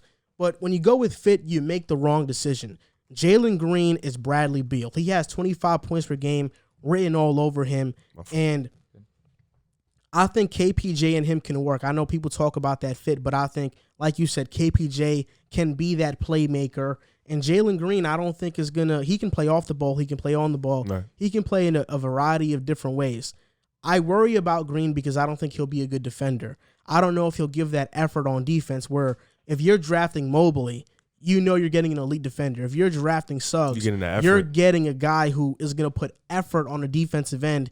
Jalen Green, well, I don't think he'll be that. But with that being said, I think Jalen Green is the second best player in this draft. And Houston has picks at 23 and 24. So they have 3 picks in the first round. Could they get Jared Butler? They could draft Jared Butler out of Baylor, and I think he can do a lot of what Suggs can do. He's not the athlete that Suggs is, but as a floor general point guard, Jared Butler could be their future. You look at guys like Sharif Cooper. Even maybe they can draft a Cam Thomas. They can draft a big man in Kai Jones or Jaden Springer. Ayo Dosunmu. He's more of a 2. Yeah, but I mean, there are a lot of players in this draft that they can draft, like Trey Mann as well. Like there are a lot of players they can draft with that 23rd and 24th overall pick that I don't think they need to go fit with the second pick, because at 23 and 24, you can fill in those holes with those picks. And do they have a pick in the second round? They should. They should. I'll look it up right now. Jeremiah Robinson Earl is also an option. He's a good player. He's good. Alfred Payton was. I like round one, Villanova pick 10. guys. Villanova guys are very smart players. I think a perfect draft for the Rockets would be Jalen Green, Jared Butler, and Jeremiah Robinson Earl. I think Jalen Green gives you the scoring, but Butler and Robinson Earl give you that defensive presence. I think at 23 and 24, you could probably pick up a project in like Brandon Boston and work on him too. Another guy that's a wing. They have options, man. You think Brandon Boston goes in the second round? I was thinking late first. So Late first? Like 23, 24, you said. They have an early second rounder, I'm pretty sure. They can draft he Brandon might Boston. fall. He had a really bad freshman year, so he might fall. in this mock that Bleacher Report has, it has the Rockets going Sharif Cooper, At point guard from Auburn, 23, and then Okay. 24, Now, Zaire. they get Sharif, and then they get Green and then Sharif. I'm perfectly fine with that. I agree. A lot of mocks have the Rockets going Mobley, though. Mobley? They have him going Mobley. And This I wouldn't be mock mad at that. had Oh, yeah. Suggs. They had Suggs. Oh, they had yeah. Suggs? Oh, okay. Interesting. And I mean, then the 24, they have Zaire Williams. I think it's between Mobley and Green, personally. Zaire goes all the way to 24? Yeah, that's what they're saying here. I really think it's between Green and Mobley, and there are pros and cons to each situation. Right. I personally would just go Green because And just figure it out. Houston needs scores. I mean, John Wall, you can't count on him because he's always injured. And KPJ, although I like him, he played well. He had a lot of off-the-court issues. That's true. And can you really rely on KP? Are you really not going to draft Jalen Green because you think KPJ is your future as the scorer?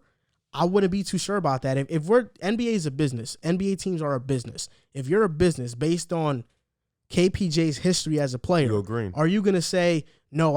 He's untouchable. I can't try to make him sad. I gotta appease him. No, like he hasn't proven he can be reliable to this point.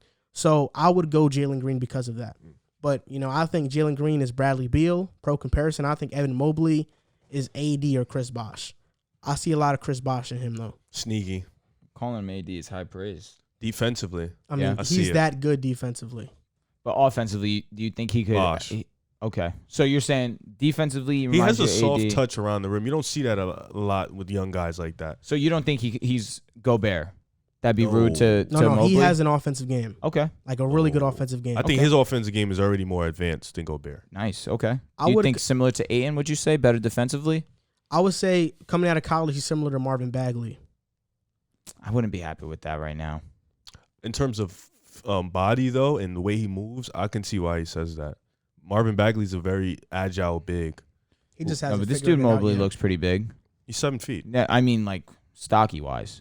And not only that, but he led his team in the tournament far. Him and They were not projected to go far. him and his brother. The Mobley brothers. I mean, The Orlando Magic have two top picks They have two don't top 10 remind picks. me, bro. The Magic have the 5th overall pick, and they also have the 8th overall pick. And at this point, I think everybody knows who the 5th pick is going to be. It's Jonathan Kuminga. The top 4, I think, is set in stone. Suggs, Green, Mobley, Cade. That 5th is going to be the 5th pick and the 1st pick, I think, are the most easiest ones to predict. Cade and Kuminga. You know what's crazy that you say that? I saw a mock that had Scotty going 5. That had Scotty going 5. And we talked about Scotty versus Kuminga. I don't think it's too far off. I think that if Scotty goes 5, then Jonathan would drop down to the 3. And then they'll have a Scotty, Jonathan, Wendell, or Mo Bamba front court. So that's how it would be. So that's what I've seen. But I think because what people are, what I was reading up on is people are starting to look at the tape. Now that the season's almost over, you get more time. And Kuminga struggled. He's a bad defender. He has the instincts to be a great defender, the wingspan, the build. But what they were seeing from the G League Ignite was he's a bad defender against guys who, like we said, are low-tier NBA players. So, I think right now Orlando's in a bit of a funny situation being they have 5 and 8. And they have a lot of young talent. They have Markelle Fultz. He's still really young. Cole Anthony, he's young. RJ Hampton's really young. That's in your backcourt. And then your front court, Isaac's young. Okiki is young. I don't even know if I'm saying his name right. It is. Oh, okay. Okiki. Is it really? All right. Wow, on the first try. Mo Bamba's young, Wendell Carter's young. So Kiki. So you got a lot of young talent. So in this, I think 5 should either be Kuminga or Scotty Barnes, but I think at 8 they can kind of get tricky and go pick somebody, maybe a project, or pick somebody that they could just grow up. But I don't know, because it's like, where can they go in that situation? Do they go another wing in Wagner, or do they go a guard? I don't really know what the situation Orlando's going to do, because they have a lot of young youth Are on you their saying team. at 8 or you're saying at 5? At 8. At 5, I know yeah. it's either going to be Kuminga or Barnes. I think they're going to lean Kuminga based off what they've been picking in the past years, athletic, long wings. Mm-hmm. So I think based off that, they're going to go Kuminga. And I think Kuminga would probably fit more with Isaac and Okiki. But at 8, they can go shooter. I don't think they have a lot of shooting on their team. So I think they can go shoot. But I don't think Kisper gets picked at 8. It's too high. Orlando, they're one of those teams that they were bad, but they have a lot of talent. You look like all of their positions outside of the small forward positions are basically filled. You look at point guard, Cole Anthony, Markelle Fultz, R.J. Hampton. Shooting guard, Terrence Ross, Gary Harris. Small forward right now is Dwayne Bacon. Power forward, Jonathan Isaac. The way you said that. At center, Dwayne Bacon. At center, it's Mo Bamba and Wendell Carter. So in this draft with the 5th pick, they're going Scotty Barnes or Kuminga. I think Kuminga has the higher upside. I think Scotty Barnes right now is more NBA ready, and he's coming from Florida State, the same college that Jonathan Isaac went to. There could be a relationship there because they paid Jonathan Isaac a lot of money, and I think in this point in time, I trust Scotty Barnes more. He's coming from a great program. You look at T-Man, Terrence Mann came from there, Dwayne Bacon, Jonathan Isaac, Devin Vassell. I mean, Florida State, Leonard Hamilton has created some really good pros, and I think Scotty Barnes has the potential to be that. When I was watching his tape, he's a very good passer. He's a very great defender. He's like a Draymond. He's a good rebounder. Yeah, he could do it all, literally. He shot 50% from the field in college, 27% from 3.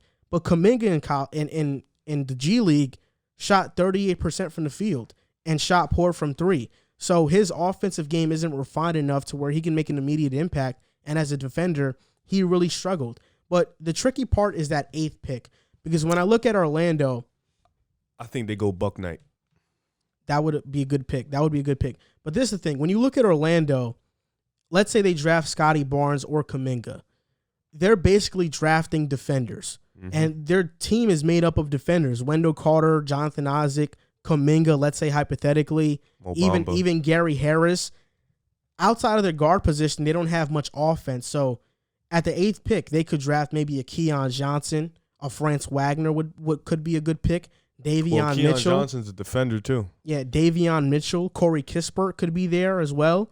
Or you said James Bucknight could be there as well. So I think with that 8th pick, they go with the scorer. That's what I'd go with at least. Yeah. Okay. And honestly, hopefully they nail it because the 8th overall pick is the cursed pick. Yeah. We've been talking about it. Players drafted there have been Brandon Knight, KCP, Brandon Wright, Jackson Hayes, Obi Toppin, and I can name more. But if you do your research on the 8th overall pick, most of them have been busts.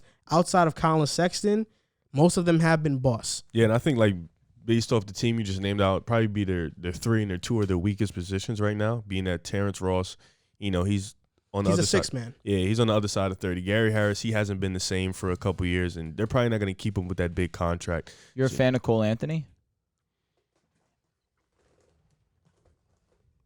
I'm a bigger fan of R.J. Hampton. I'm neutral on it. And Markelle?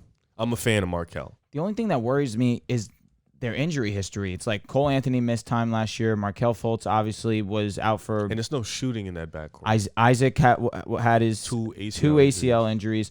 So I feel like with that 8th pick, with the 5th pick, they're going to go Kuminga. But with that 8th pick, I feel like I would be more secure leaning with a point guard, shooting guard. So Davion Mitchell, I believe I'm pronouncing his first name correctly. I feel like he provides you that blow-by... Davion? Yeah, he's black. But let me ask you, you would pick a 23-year-old at the point 22. Well, he'll be 23 by the time he starts. True. So you'll pick that at the time of where Orlando's at right now, a guy who's kind of league ready at the moment. 22, I feel like I'll take the chance on that. I feel like that's not... I feel you because you're looking at Trae. I mean, what's this, his 2nd year? Who? Trae Young, right? Third. So 22. Well, I'm looking at it from an aspect of Orlando's looking to build a culture, and I think Davion Mitchell wouldn't be the guy you would go to, a guy who's 22, 23, late in the process. I think they would probably go younger because that's what they're in the rebuild process. You don't go older in the rebuild process. So in the topic of Orlando, between Cole Anthony, Markelle Fultz, and RJ Hampton, who do you think is the better long-term option? Who do you think Orlando should pick to be the franchise point guard? I feel like the ceiling, I'd have to go Fultz. I would go RJ Hampton, then Cole Anthony. Cole Anthony had a few flashes of clutch shots down the stretch where he had a few buzzer beaters. I just feel like Markelle Fultz has more to offer to the squad. I like RJ Hampton. It's just if Markelle obviously wasn't injury prone, which that's a lot of players' issues, but Markelle has so much potential, and it's just such a shame we're not getting to see it. I'll probably go Fultz, Anthony, Hampton. I'm going to RJ Hampton first. I think he's going to be the best point guard out of all three, and I think whether it's with Orlando or another team, I think RJ Hampton will have the best career. I think even right now, I think RJ Hampton is better than Fultz and Cole Anthony. What makes you say that, though? He's a better shooter than those two. He's a better shooter. I think he's a better ball handler, and he had a rough season this year. RJ, look at his Orlando stats. He shot 41% from three. He's a rookie, bro. He shot 11 points per game. On Orlando, RJ Hampton on Orlando was good. On Denver, he wasn't good. Yeah, well, Denver had a lot of guards. Yeah, his minutes were in spurts. You can't really expect to get a rhythm in spurts. At the end of the game. On Orlando, he averaged 11.2, 2.8 assists, 5 rebounds. That is pretty firm. For a rookie, definitely you take that to the crib. You look at the shooting percentages, too. When Markelle played, he showed a lot of potential. He shot 26% from three. But Markelle has never been a good shooter, even from when he got drafted. You need that as a drafted. guard now. You need that as a guard. You really need that as a guard. Or you need something to compensate. And Cole Anthony shot 39% from the field. Mm-hmm. No, he's a volume scorer. He's inefficient. I just think RJ Hampton is the best option for Orlando long term. Okay. And he also has more size than those other guys too. I think Markelle and him are around the same height. I think they are the same height. Hampton's 6'4". Yeah, Markelle Fultz is 6'4". Yeah. And then let's see. Cole Anthony, I think he's short. I think Markelle Fultz, they probably paid him prematurely. 6'3". They probably should have waited it out. Yeah. But, I think RJ Hampton should be the long-term answer at point guard for Orlando. Markelle's 6'3", so Hampton's taller than he is. Yeah, so Hampton, he's taller. I think Hampton is a better slasher than those two, and he's just a better shooter. I think all around. See if he gets his opportunity this year. I hope he does. I mean, that point guard spot is flooded. It's up for game right now. It's gonna be hard. So you guys think that Orlando has a good amount of talent on the squad. Do you think they could squeak in an 8, 9, 10? They're too young. I think they're a couple years away. And I also think they're too injury prone to make any noise really. And I want to see what head coach they hire as well. Okay, that's another thing. I want to see what head coach. I want to see how Jonathan makes that leap from offense. It's just gonna be hard coming off 2 torn ACLs. That's just so brutal. They paid him. I mean, I get it. He obviously has. He's an all-world defender. Tools to be that guy. 6'11" too. It's like he definitely has a bunch of intangibles to be a solid dude. So you can take that, but it's just that explosiveness, especially with 2 torn ACLs. Like one, you could get to 90-95% same explosiveness, but 2 torn ACLs is just in your mind at that point. The Toronto Raptors have the 4th overall pick in the draft. We found that out yesterday in the draft lottery, and I think, the top 3 picks I think will be Cade, Mobley, Jalen Green. I'm not sure who's going to go 2 and 3, but at 4, I think it's a no-brainer pick for Toronto. I think it's Jalen Suggs, and not only because I think he's the best available player left, but also Toronto is probably going to lose Kyle Lowry. They're going to lose their floor general point guard. And Jalen Suggs is that floor general point guard, in my opinion. He's a great passer. He's a good slasher. He can get to the rim. He's a great defender. I mean, they could, realistically, what they're losing in Kyle Lowry, they can gain back with Jalen Suggs. And I think he'll be really good for them. You could make an argument for Kuminga, because I believe in Toronto to develop Kuminga. But you look at Toronto, they're not lacking wings. They already have OG Anunoby. They already have Pascal Siakam. I don't think they need a wing. Right now, they need a floor general point guard, and I think that's Jalen Suggs. I think the 4th pick should be Jalen Suggs, and it would be a great pick for them. I think if, I know Toronto fans was praying for Cade, and I believe if Cade got on this team, they would have made the playoffs 100%. I think Fred VanVleet, OG Anunoby taking that leap this year, and he's going to continue to improve. Especially with a floor general point guard. Pascal Siakam, he was going to benefit. I think this team is really, really, really good and has a lot of youth. And I think this team just needs a guy that kind of can bring it all together and gel. And with Kyle Lowry leaving, like he said, it's no better position than to just put Suggs in that spot. Playing for Gonzaga, you kind of have that chip on your shoulder, and you kind of have that way about you where you just know what winning basketball feels like.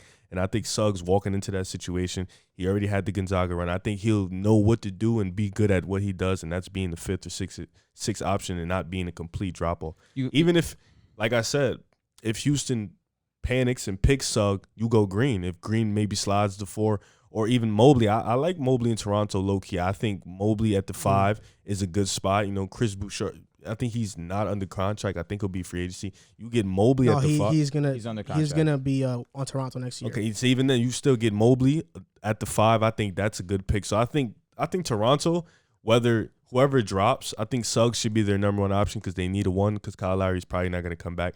But I think Mobley, if he drops, would be a great option for them.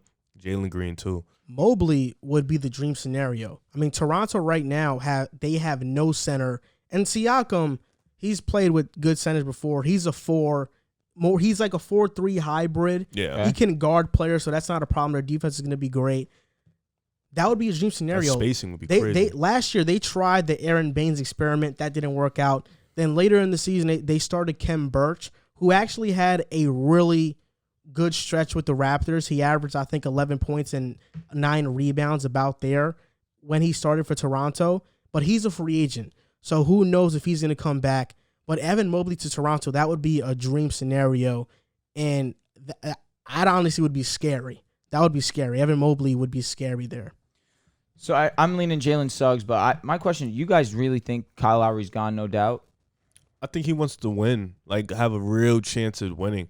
And I don't think he already got his chip. You think I think he wants to play. He wants to I feel like when guys get one chip, they get hungry for more. Like they want to experience that run again, that feel again. And I think Kyle Lowry's in a position right now where he could still contribute to a winning team. So I think he wants to be at the top of the helm in contention for a championship. Okay. So I think he'll go somewhere else. I think the 2 LA teams are his first places he's looking at, honestly. Okay. So yeah, with that in mind, I feel like Jalen Suggs definitely makes the most sense here. You need that playmaking type guard that one can feed your guys. You can feed the shooters like OG Anunoby, Federico. You got Pascal Siakam who can let it go. Boucher who can also shoot the 3-ball relatively well.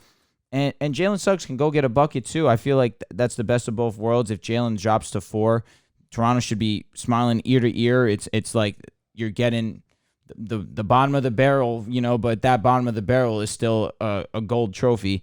I love Jalen Suggs' game. I just think that Jalen Green's a better scorer than he is, and in a league where offense is so essential, that's why I like Green to go earlier.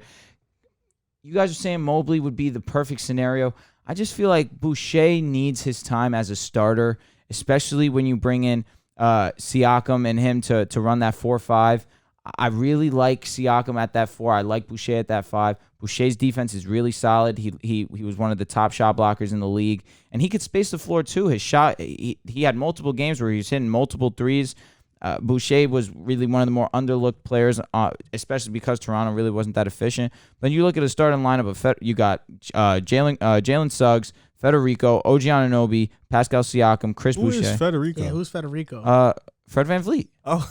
You keep calling him Federico. You guys aren't from the 6. Y'all wouldn't get it. Oh, I was sitting here and I'm just like, yo, who does he keep saying? Really? Bro? You guys never heard him called Federico? Nah, I was just sitting here thinking like, you must be some new guy. I don't know who you were talking about. I was gonna ask you. I thought you would just mess his name all good. up. All good. Wait, you think Chris Boucher is a good defender? Yeah, I said shot blocker. He's a good shot blocker. He said shot blocker. I don't know. He's 27, right? I wouldn't like Chris Boucher at that 5. I mean, you don't have to start Mobley at the 5 though right away. Okay. You can bring him off the bench, or it's just no. Wait, I feel like you want Mobley. So? You want your number 2, number 3, number 4 pick to be a starter right off rip. in my opinion. I think Chris Boucher, defensively, I don't think he's very good because he has such a slight frame. He has the frame of a guy who just came into the NBA. You know, he can't bang with great. He's tall. He's got length. But he can't bang with elite centers in the NBA. I think that's where Evan Mobley, he could. I think Evan Mobley, day one, he is an elite defender or at least great defender. Chris Boucher, to me, is a starting 4. But obviously with Siakam there, you can't start him at 4.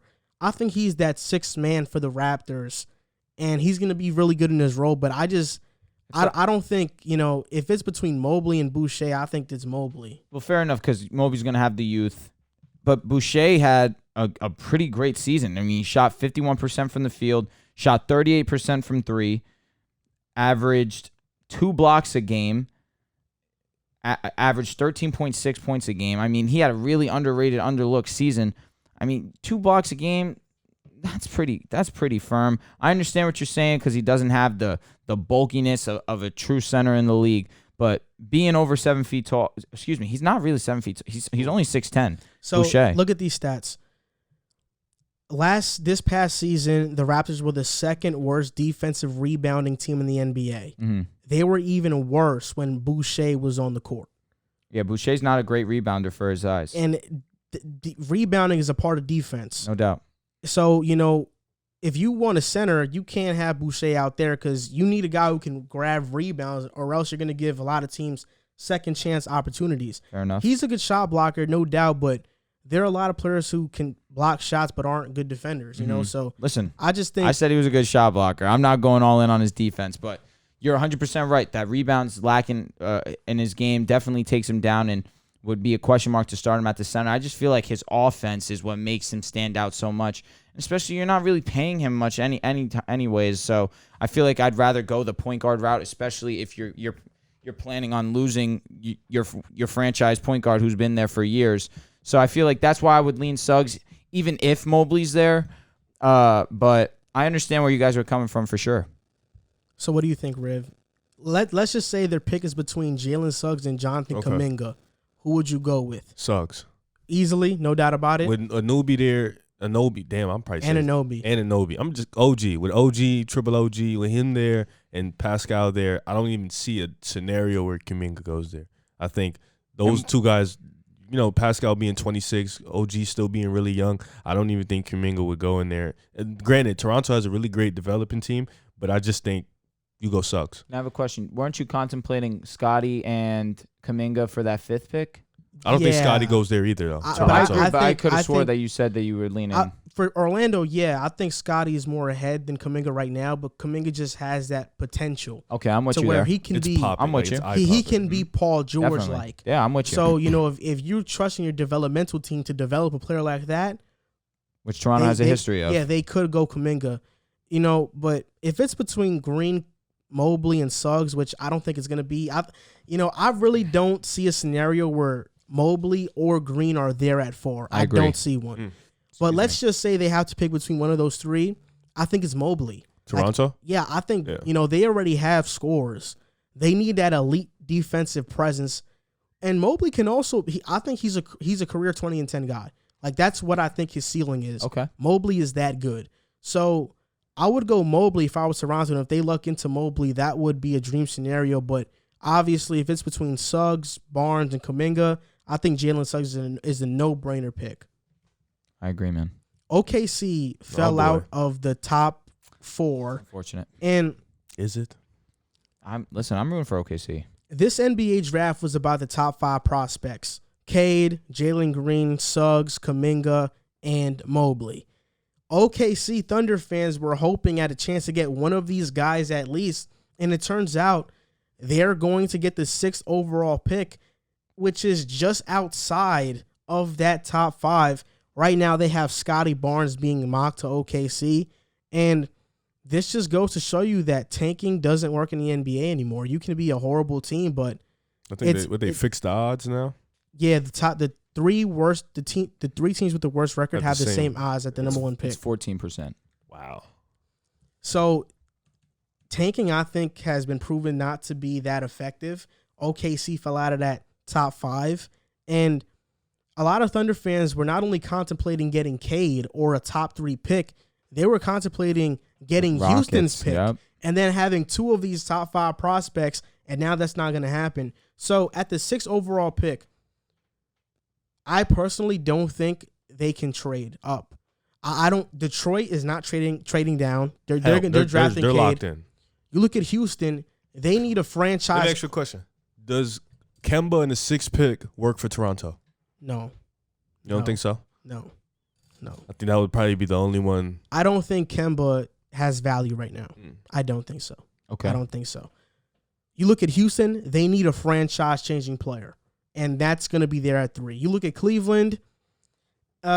Maybe like that's a possibility, but if Green is there or Mobley, Cleveland's at 3. Especially if Cleveland can get Mobley, I don't think they trade out of that pick because they need a center back. Even though they have Jared Allen, I don't see all-star in Jared Allen. I see really solid player. I see star in Mobley. Yeah. Then you look at Toronto. Does Toronto want to drop down to 6 and then draft a Kuminga or Scotty Barnes? They already have forwards, so I think Suggs makes perfect sense. Which means 5.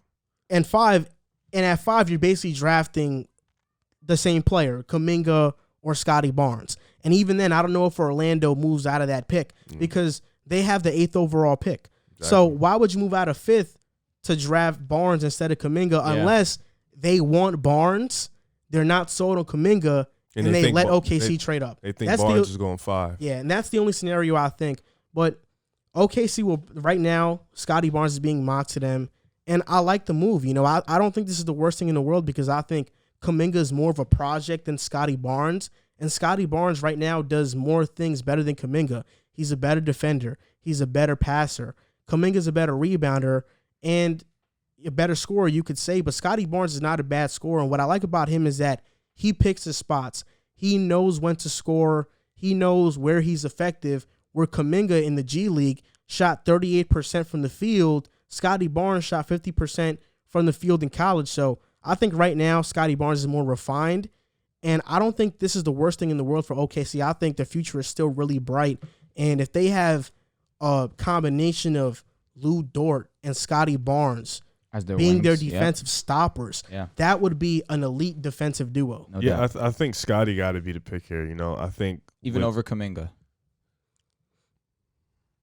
Damn. I don't know if Kuminga would be there, but I'm just wondering. Yeah. Well, I'm saying Scotty goes 5, and then Kuminga. I think either or would be fine for OKC, considered that they need a 3 or a 4. Okay. So I think Scotty, like he says, Scotty's advanced right now, and I think that is because of Leonard Hamilton and him playing for Montverde. Yep. So I think he is advanced right now. His defense is really great. He's a great playmaker. His offense, his shooting is not where it needs to be, but he can always work on that.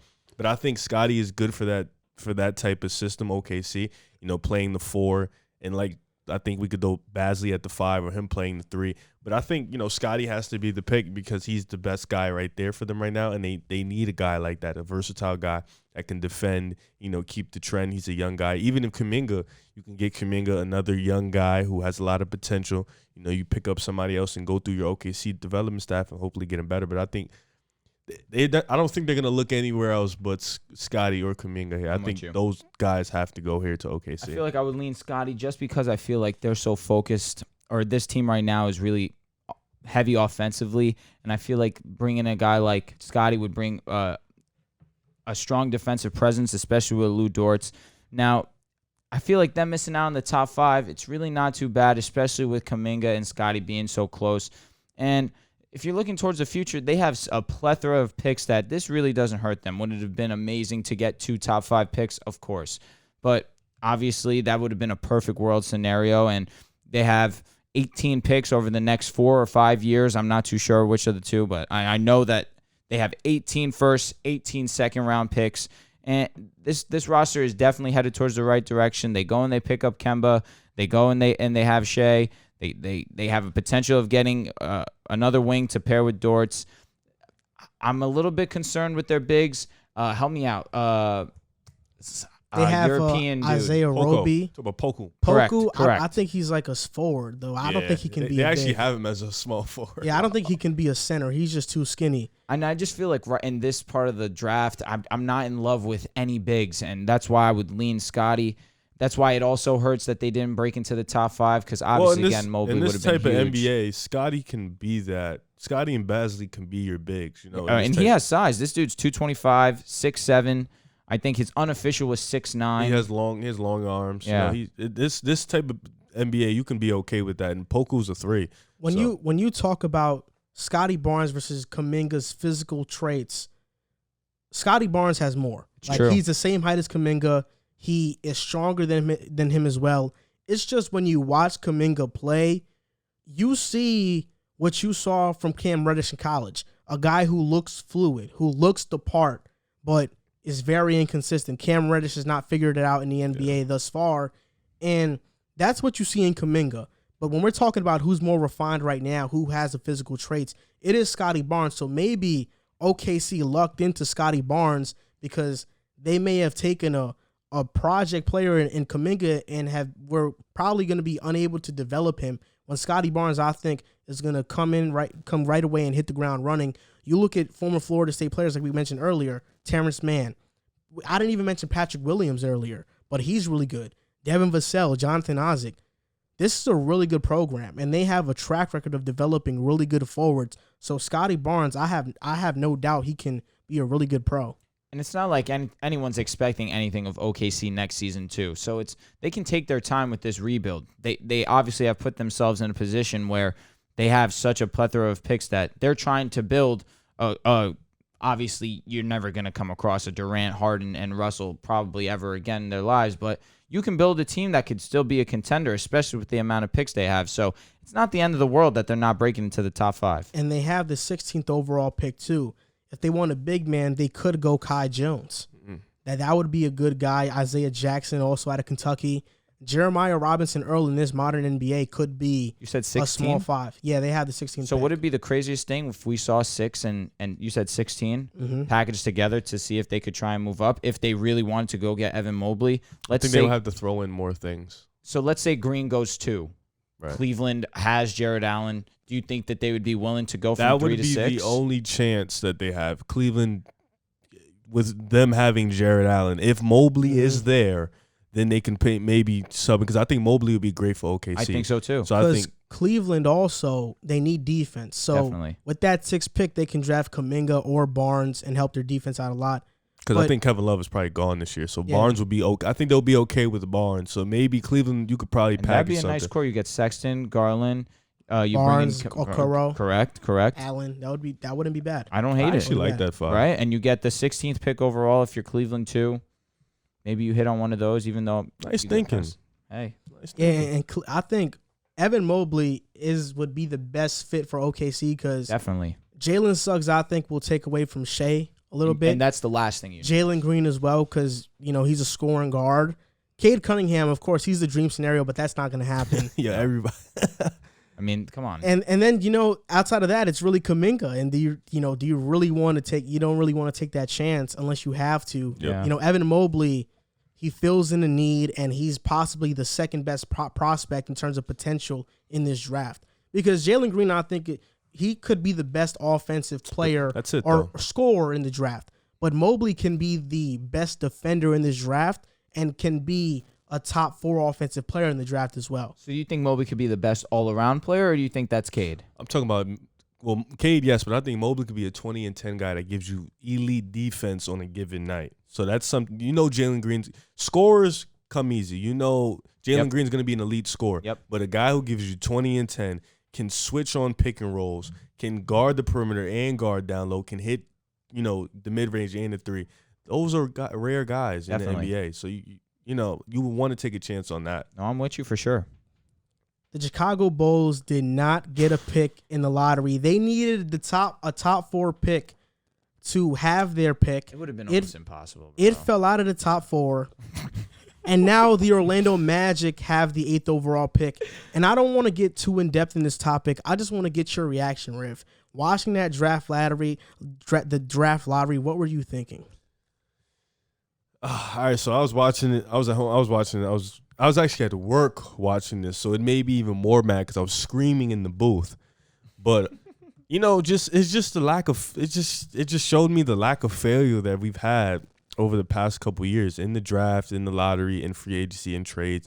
We sold our future for Vucevic, and I thought, okay, at the moment, all right, Vucevic, Levine, it sounds good, from a paper standpoint, it looks really good.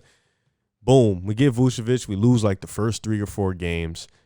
We start winning a little bit. Zach goes down. It's over. And it's like over the past drafts, we could have had a chance at Michael Porter Jr. We could have had a chance at Cam Reddish. We ended up picking Kobe White and Wendell Carter. Patrick Williams is the one pick I'm actually okay with because he's like the next Claw. He's freaking dope. Defensively or period? Defensively. He's really good. Okay. He's really good. No, I'm just saying. That was the one I'm like, all right, I was wrong about that because I walked out when we picked him. Really? No, actually, I walked out on set. I was so mad because he just came out of nowhere, but he proved me wrong. Now, in a draft where you have Suggs, you have Cade, 2 guys who will fill a need that we need a playmaking guard, we don't get into the top 4. You got Evan Mobley. We need a center. We got Vucevic is cool. He's 30. He doesn't really play defense. He's an offensive guy. Laurie hasn't panned out to be what we expect him to be. Unfortunate. Yeah, so it's like we're in a situation where it's just really sad because our fans are embarrassing Michael Jordan, the statue that's outside. We're embarrassing United Center, and we haven't been good in a really long time. And I'm like literally this close from dropping this team. You gotta you gotta chill on your boys. I mean, you just had it. I wouldn't we say just what? just. We just what? We just what? Just, but Jimmy what? Butler. That was 5 years ago. All right, bro, come on, you got a whole lifetime of this. No, I'm sick of this, lifetime. bro. I went from a D Rose MVP, him getting hurt. Yeah, man, that sucked. Brutal. And then now we was in a Jimmy Butler era. I'm a little more optimistic on the Bulls than you are. Truthfully, it's because you've seen rings. I'm just talking about the Bulls regular in general. You haven't seen, bro. I went from a Ben Gordon era to a D Rose era. Yep. To a Jimmy Butler, Joakim Noah was our best player at a point in life. Granted, he's good, but come on, I would say Jimmy was your best player. No, it was Joakim Noah for a year when he was in the top 5 in MVP voting. Okay. Then Jimmy Butler was our best player. We lost to the Cleveland Cavaliers in 6 when they cheated us. In Game 4 at home when they gave LeBron a timeout when he didn't have a timeout. He hits the big game winner. We're done after that. We don't make the playoffs. We trade D Rose to them. Home. We trade the city to them basically because that was our city. Correct. We got Rondo. He gets hurt. We lose to Boston, and we haven't been the same ever since. We trade. So Jimmy. What's this era right now? This is the Zach Levine era, and it sucks. It sucks. He's a potential. Do you think he Zach puts Levine up could be numbers, and we lose? But because you don't have a great supporting cast around him. It's and you need a coach that's actually going to cater to Zach I don't care what nobody Levine. says. You can't tell me we couldn't be better than the Pacers when their whole team was hurt this year. I like the Pacers squad way better than yours. I agree, but even still, they have a stronger core than you guys. The Washington Wizards were like 20 games out of 8th place and ended up being in the playoffs. But they had Russ and Bradley. You can't tell me nothing. Russ and Bradley. If the Bulls had Russ and Bradley, you guys would be the 8th seed also. They were 20 games out of they started tweaking. We can't be better than the Spurs. Come on, bro. The Bulls don't have bad talent. Listen, we don't. My point. This is what I was going to say. We went through a Fred Hoiberg era. Zach Levine, potential superstar. He could be a potential superstar. You got Vucevic, who's very efficient offensively. You think Zach Levine could be a top 15 player in the NBA?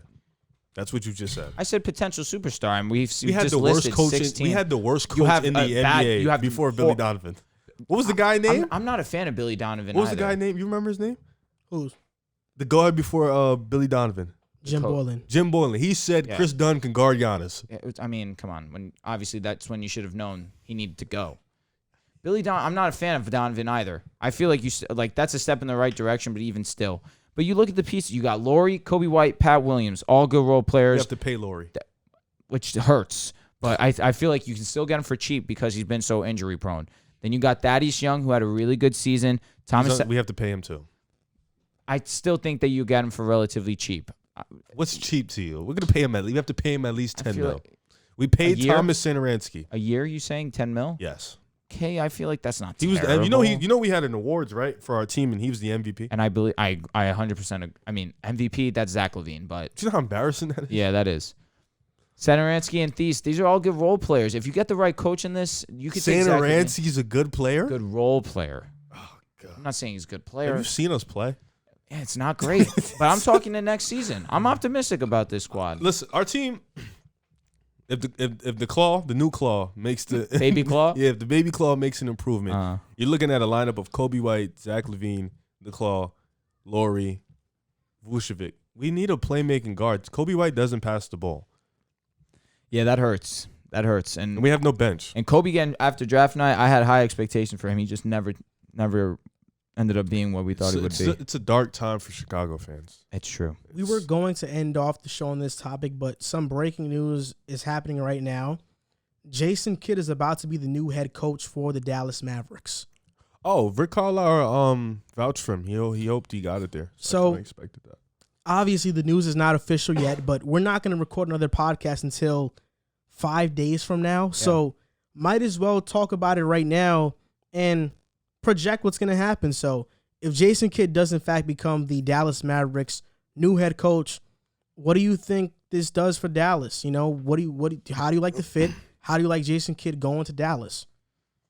Well, I'm shocked. I mean, the fit, I know Jason Kidd and Luka have an actually really strong relationship, and I know Rick Carlisle was banking on him to get the job. But from what we've seen in the past, you know, Jason Kidd is a defensive-minded coach. I believe he has a ring with you guys. Yeah, he's been our assistant for the last 2 years. Yeah, so he actually was one of the defensive coaches for you guys, having one of the best defenses in the NBA. We had the best defense, yep. Pardon me, you had the best. I didn't know the exact number. As I said, one of the best. But yeah, so from what I've known from in the past, Milwaukee was one of the best defensive teams in the league. He liked MCW a lot as a player. So from what I've seen, he's going to bring defense to this team. And this is a team who, high-powered as they are offensively, they're not that good defensively. So he's going to bring the defense. But really, what the teams that he's had in the past, they have the personnel to play defense. I'm not 100% sure Dallas has the personnel to play elite defense. I agree. I know Dorian Finney-Smith is a really good defender, but Maxi Kleber, from what I've seen, is a bit of a cone to certain players. Mm-hmm. You know, Porzingis isn't a great defender. Luka, he gives it his effort on defense, but people still hunt for him. You know, Jalen Brunson's a good defender, but he's small, so you don't know about that. Tim Hardaway Jr. is not that good of a defender. So it's about the personnel, but I think bringing in a coach, you know, that's the first step, and I think they've got their guy in bringing in the defensive coach. I think you don't need an offensive coach when you have a guy as smart as Luka on the team. So bringing in Jason Kidd, I think it's a good move so far, but it's about the personnel, and they need personnel to play elite defense. I'm wishing the best for Jason Kidd. Hopefully he turns around his coaching career with the Dallas Mavericks. But to this point, I can't say anything but that he's been a failure as a head coach. With Brooklyn, they created a super team. He wasn't able to really live up to any expectations. Granted that they did run into the Miami Heat, but when they made that team, they were expected to go really far. They only won 44 games that year, which is an average record for a team with that much talent. Then he goes to Milwaukee. He helped develop Giannis. No doubt about it. I have no doubts about that. But you look at their record. First year, they won 41 games with him as coach. Oh, we played them, too, in the playoffs. His Yeah, we played Kids. Kids very next year as a head coach, after his first year in Milwaukee, he won 33 games. So he dropped off. Then the very next year, they won 42. Then after that, his last season in Milwaukee, he won 23 games. And yikes. Jason Kidd in 2017-2018, that was his last season as the Bucks head coach. He went 23-22. Joe Prunty took over as coach that season and went 21-16. And the very next year, after the 17-18 season, Budenholzer took over, and the Bucks were the number 1 seed and finished with 60 games. So Jason Kidd has had the personnel, but he has not maximized the personnel. And even in his time in Brooklyn, he did a lot of immature things. He was, he got some DUI charges on him while being the head coach. If you're the head coach of a team, you can't get DUI charges. You have to be more responsible in your job. And with Dallas, like you mentioned, they don't have the personnel to play defense. And I think he can help Luka. But at the same time, I think Luka's already an established player. There are very few holes in his game. I would have liked to see a coach hire that is going to maximize the roster either on offense or defense. Offensively, it would have been Mike D'Antoni. To this point, Jason Kidd has not shown me he can maximize anything. So I'm not too fond of this hire. We'll wait and see. Maybe he can turn it around and prove me wrong, but I'm not too fond of this hire. I don't think it's going to help out the Dallas Mavericks much. So I'm actually with Joel here. I'm actually kind of surprised that Jason Kidd was the hire here, but I understand it because, like Riv said, they definitely need a defensive-minded head coach, and Kidd definitely is going to bring that to the Mavericks. But like you guys said, the personnel is just not there. There's just more things that need to be done to this Mavericks team for them to have this Kidd hire make sense to me. I would have loved Kidd, like I mentioned in one of the last podcasts, to come to the Pelicans. I just feel like that fit would have been a whole lot more better, just because how similar Zion is to how Giannis was coming up, and Zion's significantly better than what Giannis was at that age.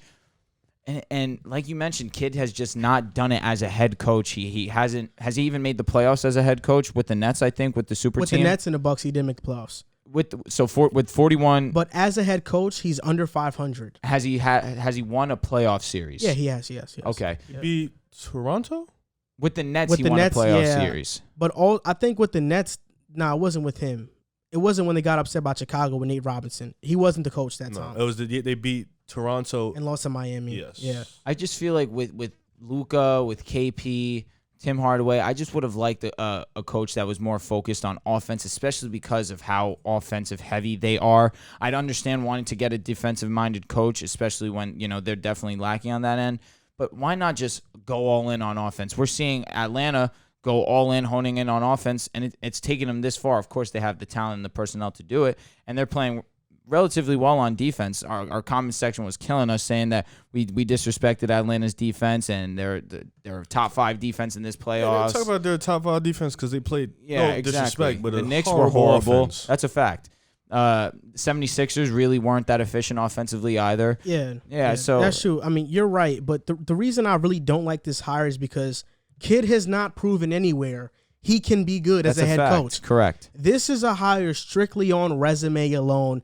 And not even resume as a coach, but resume as a player. Correct. Because it's Jason Kidd, because he's an all-time great point guard, they feel like he can develop Luka. But Luka is on his way to becoming an all-time great player. He doesn't need to be developed. He needs a coach that is good at coaching. And Jason Kidd is not that to me. He just isn't. And if you remember, those Bucks teams, when they made the playoffs, they were a first-round exit before Budenholzer got there. I mean, the talent they had back then, they had Giannis, they had Bledsoe, they had Brogdon, they had Middleton, and they lost to a Boston Celtics team in the first round in 7 games with no Kyrie. That was when Tatum was a rookie, and Rozier went off against Milwaukee. Like, Milwaukee before Budenholzer was a first-round exit, so say what you want to say about Budenholzer, but at least he's brought some relevance to Milwaukee. Jason Kidd, you can credit him for developing Giannis, but then again, Giannis, he put in the work himself in the gym. No doubt. He was getting better himself. I just don't think the Mavericks need a developmental coach. I think they need a coach that is great at schematics. I don't think that's Jason Kidd, and I think this is an out-of-touch move by Mark Cuban, and it's just showing how dysfunctional this Mavericks organization seems at the moment, because I don't think this was the right hire. I wish it would have been Chauncey Billups. Chauncey Billups, Mike D'Antoni, even Becky Hammond. I would have liked somebody else, not Jason Kidd. We've already seen him. He got his shot. He wasn't good. It was PJ Carlesimo.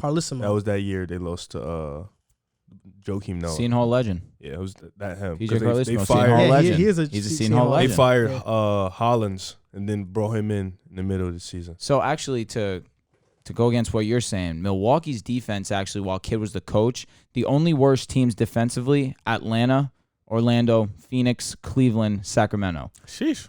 So as a defensive-minded head coach, he wasn't even that good. That's crazy. So it's like, really, what is he bringing to the table? That was with his the Mavericks? identity. The only thing that I could think of is, one, he has history with the Mavericks, of course. And won a championship. Of course. 2, you have Luka, who triple-double, can score the basketball. That might make them reminiscent of what Jason Kidd used to be able to do. I really don't know. So Luka is not Jason Kidd. What year are you talking about? He's significantly better. The year he was fired. Oh, because the year they made the playoffs, they were 4th in defensive rating. Okay. So when their defense is there, they make the playoffs. Yeah, it makes It sense. makes sense. I just don't think this was a good move. Yeah, it was questionable. We'll to see say who the least. Mavericks sign in free agency to try to make this roster better. But if they wanted to make Luka happy, I guess since he has a good relationship with James Kidd, I'm not sure if he does or not. But if he does, I guess this was the right move to try and appease Luka. I just think they're trying to please him too much instead of trying to win. I don't mind trying to please Luka too much, especially when you're trying to keep him and there's rumors of him wanting but out. Sometimes pleasing your superstar isn't the best move. But look at LeBron, dude. They didn't please LeBron, and LeBron went and dipped. It's like you don't want to lose a generational talent like that. Luka, they're talking. That was 7 years later. And he came back by a miracle of God. Well, that was 7 years later, though.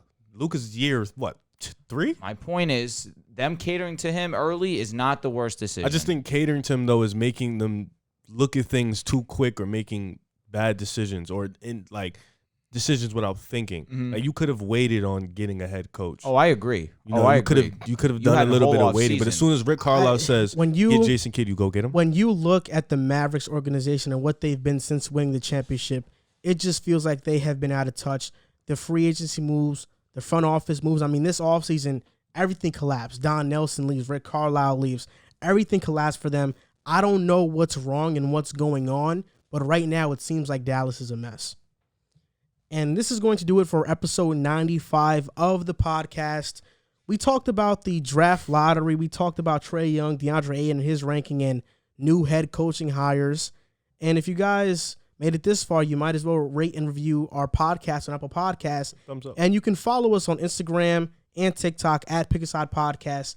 And follow us on Twitter at Pick a Side Pod. And real quick before we go, want to give a quick happy birthday to Mr. Joel Moran. Thanks, I appreciate 22 it. years Did you guys old. shout me out on my birthday? I don't know. Of course you didn't. Listen, you're getting a shout out for your next birthday.